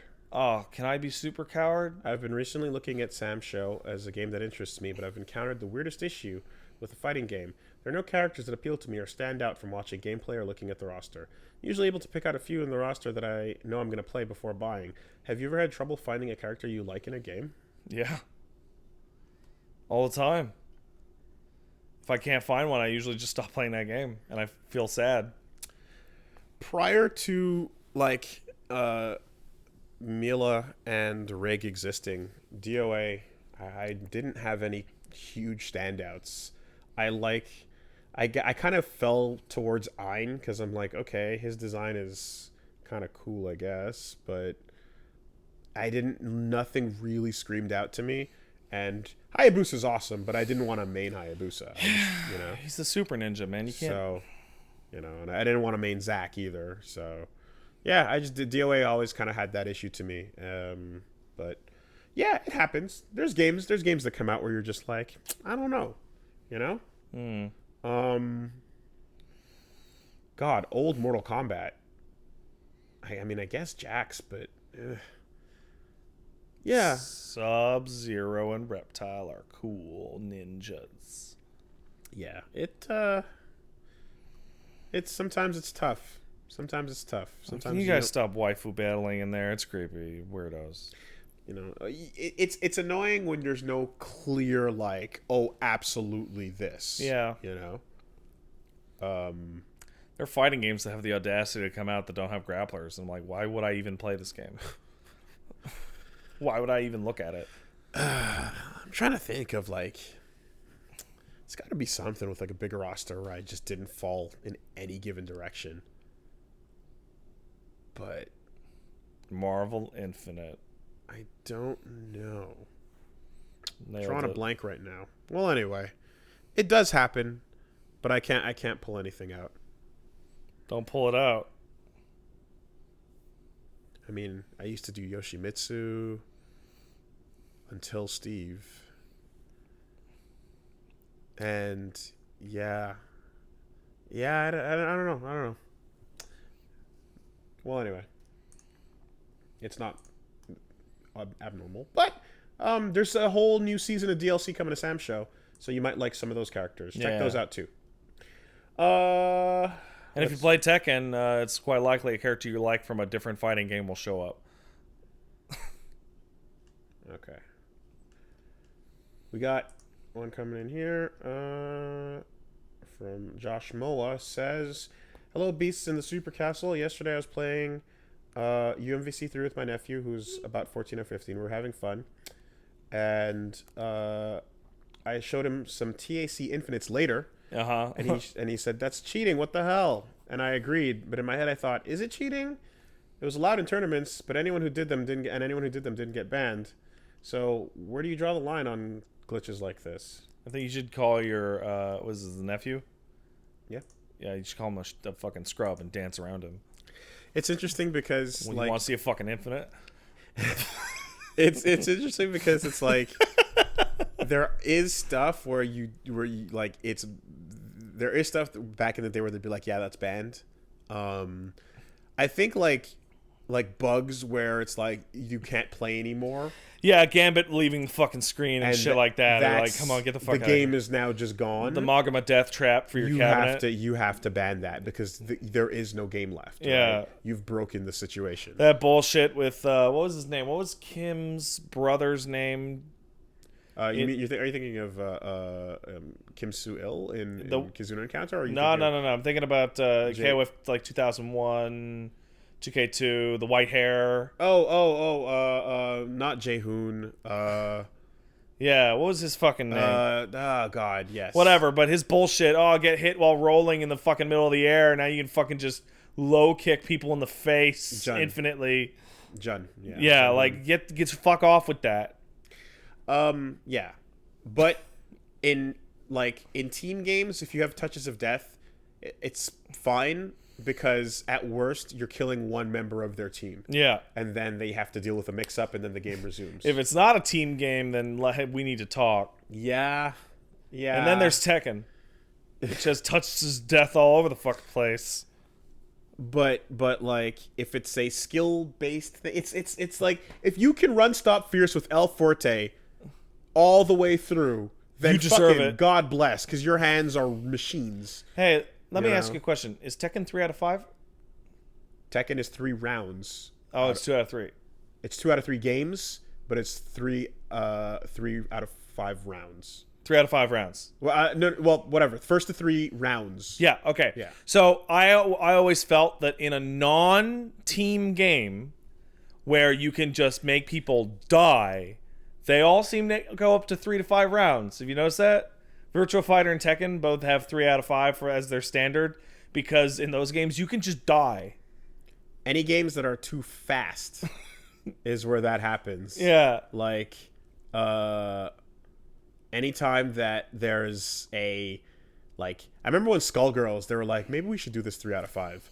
Because motherfuckers were just dying way too quick. Mm-hmm. So then they're like, yeah, we can fit in an extra game without sacrificing tournament time. Yeah, that's fine. Yeah, cross tag battle as well. BB tag is fucking like. But yeah, get the fucking salt shaker out for your nephew and start dancing. Again, you get another shot on incoming, unless you're fighting X-23, in which case you are dead. Fucking start infiniting him and then start fucking asking him, is this cheating? Dirt nap. Am I cheating right now? Dirt nap. Evan says, crush your nephew's spirit. Lulu was not the first big titty goth GF. She was not? Elvira. Oh yeah, you're right. Google You're totally right. Elvira. He's 100% right. I don't see Google Elvira. We know Elvira. Elvira's still hot as fuck. I don't know if you know that. Probably. No, not probably. No, she still occasionally does Elvira. She's still hot as fuck, and her tits are huge. What is she, like 60s? Yeah. Good for Elvira. She's a vampire or some shit. The original big titty goth GF. Absolutely. Mm-hmm. He's completely right. I feel stupid that I forgot. We got one here from Noah. He says, Dear Castle Super Beast, currently most of my friends only play Smash, specifically Melee or PM, but they're moving to Ultimate. Another friend I've been trying to introduce to fighting games. As a friend, I've been trying to introduce them to things like Guilty Gear, Skullgirls, Soul Calibur, Tekken, etc. However, every time we sit down and I show them the ropes, they bounce off and launch into complaints about the games that aren't Smash. They have minor complaints like there's too many moves to remember, and I always remember their biggest complaint is that it lacks movement options. I feel constrained. The freedom of movement around the map in mind games is what I like about Smash. I don't get that with 2D or 3D fighters. This, of course, feels like nonsense to us. 2D or 3D fighters are ripe with mind games and movement options, and so on. So my question is there anything I can do to show or explain to them No. what makes other fighters a little less bumpy, what makes them good, and should I just give up and find new friends? Just joking, of course. Thanks for all you do, from Veldon. Quite frankly, like, to be Smash honest, is different. Smash is different, and we do know games that have movement options. I mean, fucking Marvel is all about that. But you can also just respect that they like Smash and only Smash, and that's totally okay. And then start treating them appropriately. Whatever that means to you. If you tried and they said nah, and then you tried again, and then again, and then again, and they went nah with each attempt, then that's fine, man. You can just like fucking you can tap out there. It's cool, man. It's not gonna work, and that's okay. They're allowed. You're allowed. More room in the shower for you, buddy. And that analogy makes no sense at all. No, but I'm either way. I'm not. I don't believe in shoving things down people's throats. You know, like, just if they like it, they like it. Hey, you want to get Wooly into something? Tell him that it's really cool, but you can't tell him why. Statistically more likely that he'll check it out. Their Wedge and Pulley recently became aware of a meme trend in Mario Maker 2 where most people post responses within levels in, like, insert thing in level here, gang. They can range from anywhere from nothing to from noting hard to reach places, but people have managed to reach, i.e. upper left hand corner gang, to absolute lol so random bullshit, third Goomba from the left gang. It's everywhere in every level and even semi-popular, and while I know it's ultimately harmless, and likely the doing of children, I can't help but be irritated by it. Am I so out of touch, or is it the children who are wrong? You're out of touch, man. Yeah, that shit's hilarious, dude. Yeah, like fucking whatever gang. Blank gang is the best. You need to fucking chill, George. Like, sorry, bro. That shit's funny. People like to form little group communities to differentiate themselves from other communities, and when it's this stupid, it's all in good fun. Why would there be a third Goomba from the left gang? Yeah, because the third Goomba from the left, that's what it's about. So, yes, you are out of touch. And lastly, time-locked content in single-player games. Let's hear it. Cam from the States writes, they're Wat and Pooley. I recently missed out on an elusive target in Hitman 2. Time-limited target. Sticks around for 10 days, disappears forever. It also disappears if you fail the mission. Yeah, you get one shot at those. At the risk of sounding entitled, I hate the feeling of anxiety that the time-locked content in a single-player game gives me, even if the rewards are purely cosmetic. Do you think such content should be allowed or not? Should any content be added to a game after launch remain in the game? I know MMOs have similar events, and the context for them is different from a single-player game. All right, so I will give... I'm very familiar with the elusive targets, and I also play a shit ton of games that have this exact thing. I'm going to include non-competitive games as single-player games here, like a Monster Hunter. The elusive targets are there because Hitman is a game about replaying the same levels a million times and doing every permutation of events and learning them perfectly. So the elusive targets showing up and going, we're going to dump this fucking target, and you don't know what they're going to do. You don't know where they're going to be. You don't know, you know, that kind of thing. Yep. And demanding that you use total mastery of a level to deal with it is thrilling and fascinating and cool. I have never done one, and I hate that I haven't, because I've never been into that game like far enough and knowledgeable enough of it at the time when the elusive target shows up, and then they are actually fucking gone forever. They never come back in a season pass or Do like you a game see of the it year. pop up and decide I'm not good enough to take the risk? No, it's literally I was not playing the Hitman 1 when those things were available. Got it. They are supposed to be an incentive to get in.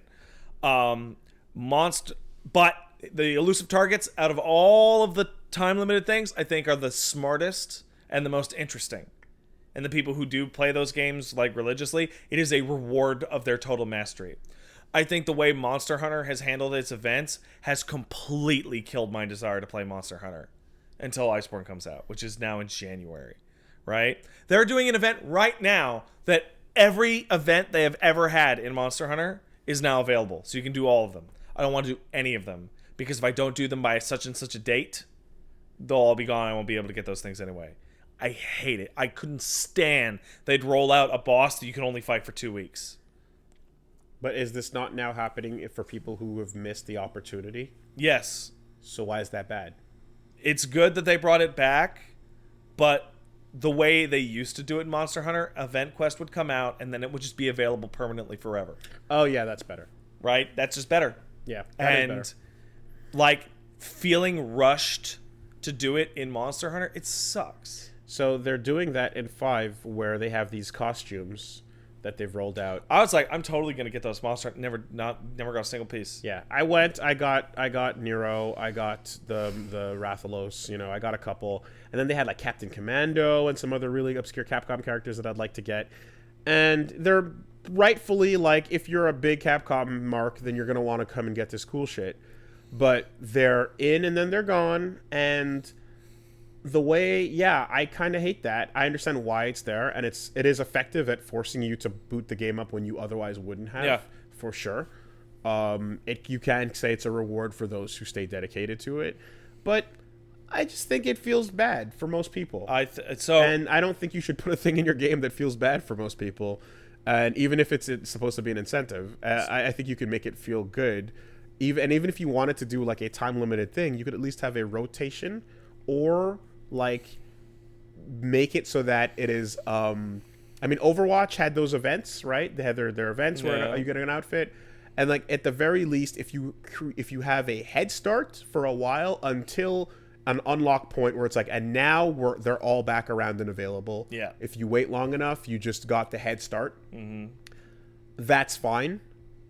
That I can accept that, where this costume will be that DMC stuff or that Monster Hunter stuff will be gone for the rest of the year, until the end of the year, and then you can get it for whatever purpose. One of the interesting things that Warframe has this thing called Nightwave, which is 12 weeks of like kind of weekly challenges that you would do to earn enough ranks to get special cosmetics. Yeah, one of the things that's listed on the big super fancy special cosmetics, this is not the only time this will ever be available. Yeah. Now, we're on Nightwave Season 2. The Nightwave Season 1 stuff is still gone, and there's no news about when it will ever come back. But one day, somehow, it will come back. Yeah. Right? Knowing that it is a permanent one-and-done ski in the time frame that you're playing it, does not feel good. And also, if you have limited attempts, I get that there's a challenge there, but I've talked this to death in Sekiro. Yeah, that's not fun. So I saw a challenge that you have to learn and surmount is fun. I saw somebody say this, and I'm sure a lot of people are like, Pat, you're crazy. Why would this make you want to stop playing Monster Hunter? Well, I didn't really feel like playing Monster Hunter anyway because I had done everything in that game that I wanted to do. But we're talking, and yes, I'm crazy. I take these kinds of bad feelings too far because I have the OCD, and it makes me, I want my goblins. But we're talking about loss aversion. And that's what it's actually about. It's like you make this limited so that people's loss aversion kicks in, so they do it, so they log on and they're engaged, right? It's difficult to make something like this where the loss of the loss aversion doesn't feel like garbage, especially compared to the getting the thing doesn't feel that great in comparison. Right? Yeah. If it's like I'm playing Destiny right now, right? I looked up, what did I miss that's permanently gone forever, right? Yeah. Some cosmetics and some emblems. That's it. I'll live. Mm-hmm. Right? What did I permanently miss from Monster Hunter if I don't play this week? All the cool Vateroth weapons. This extra special version of the Witcher quest. Stuff like that. But even when it is just cosmetics, I mean, in Street Fighter it is just cosmetics. In Overwatch it is just cosmetics. But if they're really crazy, fancy, super nice cosmetics, you're like, Yeah. So there's nothing saying you can't do that, and there's no is this allowed? Should this be allowed? You can do whatever the fuck you want with your video game. I think that's fine to allow it. Except for not display loot box percentages. I just don't like it. Yeah, exactly. I think you can do it. I just think it's mean-spirited, and I think it is a thing that feels bad. Even when you're doing it and you get it, upon getting it, you don't feel, yay, I accomplished it. That you got it. You feel relief that you didn't miss it. Yeah. And that's different from feeling happy that you accomplished it. I completely agree. So it is the reverse of what your intent as a game designer should be.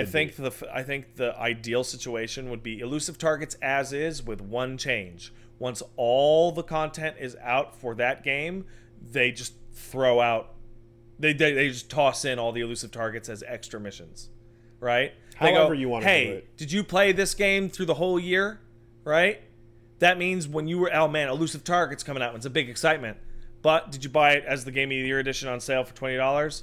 It's just an extra mission, series of missions. Or sell it for $2 or $5 or whatever the fuck. Like, do whatever. Put it in there. But make it available. Yeah. That's it. Don't have this, like, no fuck if you Capcom actually. sold all those fucking costumes, like, you can earn them during the event, and then 3 months later they go up for sale. Yeah. That would have been fine. It would have been fine. I'm still of a mind that they're going to eventually, because it would be insane not to. Yeah. To make all this work, and to make it literally, there's 2 weeks to get this, and then no one will ever enjoy these assets again. That sounds nuts to me.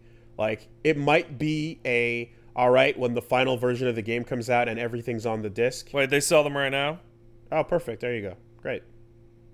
So there you go. You guys are talking about Street Fighter, or you guys talking about Hitman? Which one? Come on. Tell us the game, you fucks. Catch up to the future. SF5. There you go. They sell bundles. Perfect. Okay, see, good. See, problem solved. There you go. Yeah. They never said they wouldn't, but it definitely was like, they're gonna do this. It'd be too nuts if they did it. So yeah, good for that. Nero's like $5. There you go. Perfect. There you go. Right. Yeah. And this is the really important part. Tell people that'll be the case up front, so that if they miss it, they don't freak their shit. That's pretty important too. But if they miss it and they freak their shit, that's a really good way to push engagement. So this is a tough one, because it's about being evil or not being evil, but the money. I remember when I didn't get the Zarya that I wanted during the Olympics. Yeah, well, I got red Zarya. I didn't, but I wanted the white one. Well, you should have spent $400 on loot boxes. Dumbass. Yeah. Yeah. So don't be mean, guys. Don't be mean. Reminds me of a Mark Brown video about making games more compelling. And in the foreword, he makes a large distinction. I don't mean addicting. Addicting is using psychological tricks to make the player keep playing the game by feeding on loss aversion or Skinner box techniques. I'm talking about compelling things that make people want to come back. 100%. Yeah. Like I said, the difference between the feelings you get upon accomplishing that thing. It's relief or joy. Which is it? If it's relief, you might have fucked up. You know, and they'll play, and like that's not going to send the person away, but it'll send them away sooner than if they had felt joy in that moment. Yeah. And enough moments of anxiety and relief over what they're collecting or whatever the case is will eventually just be like, this is taking a negative toll on me. I don't like this. This is bad. This is not fun anymore. This is not enjoyable. You know, you're Tomo and you're entering every tournament, and you're entering not to win, because winning doesn't feel like anything. Winning is the norm. It's the excruciating feeling of loss that you can't deal with. Yeah. So, yeah, loss aversion, Core Gaming, shoutouts. That was a good thing. That was a really, really... And Mark Brown over at Games Workshop. True. Good Games people, Workshop? good Is that stuff. his channel? No, it's not. Oh, you keep talking. I gotta find the name of that YouTube channel. I'm gonna be in Japan. I'll see you guys soon when I... Game Maker's Toolkit, that's the one. Game Maker's Toolkit, yes, true. Yeah. Games Workshop is miniatures. So yeah, I'll be out, you know, see some fun stuff, do some fun stuff. Take pictures of the stuff. Yeah, I'm still figuring out a couple of the nitty-gritty details, but otherwise should be awesome. And I don't know how my schedule. It seems really, really tight. If I can make it work, I might go like hang out at an arcade or something somewhere some night and be like, yo, if you're in this area. You should probably send out feelers for that first. See how many people would actually show up. Yeah, I'll do that. It's not like you know. But I don't even know if I have a night for sure. Yeah, either. I'm just saying like United States or Europe, that's one thing. But like, there have been a couple of people. There's been at least like a handful that have been like, yo, I live in Japan. What's up? But yeah, I'll put some feelers out just to see how many people are actually out there. You're gonna give me the keys to let me in, right? Yeah. So I can do the podcast. Clearly. Yeah. I promise I won't rub my balls on everything in your house. You can promise anything and everything and fuck right off while you're at it. All right, see you on the audio-only version of the podcast next week, everybody. Goodbye. Bye. I'll catch you in the future. That would be true even if you weren't going to Japan. So...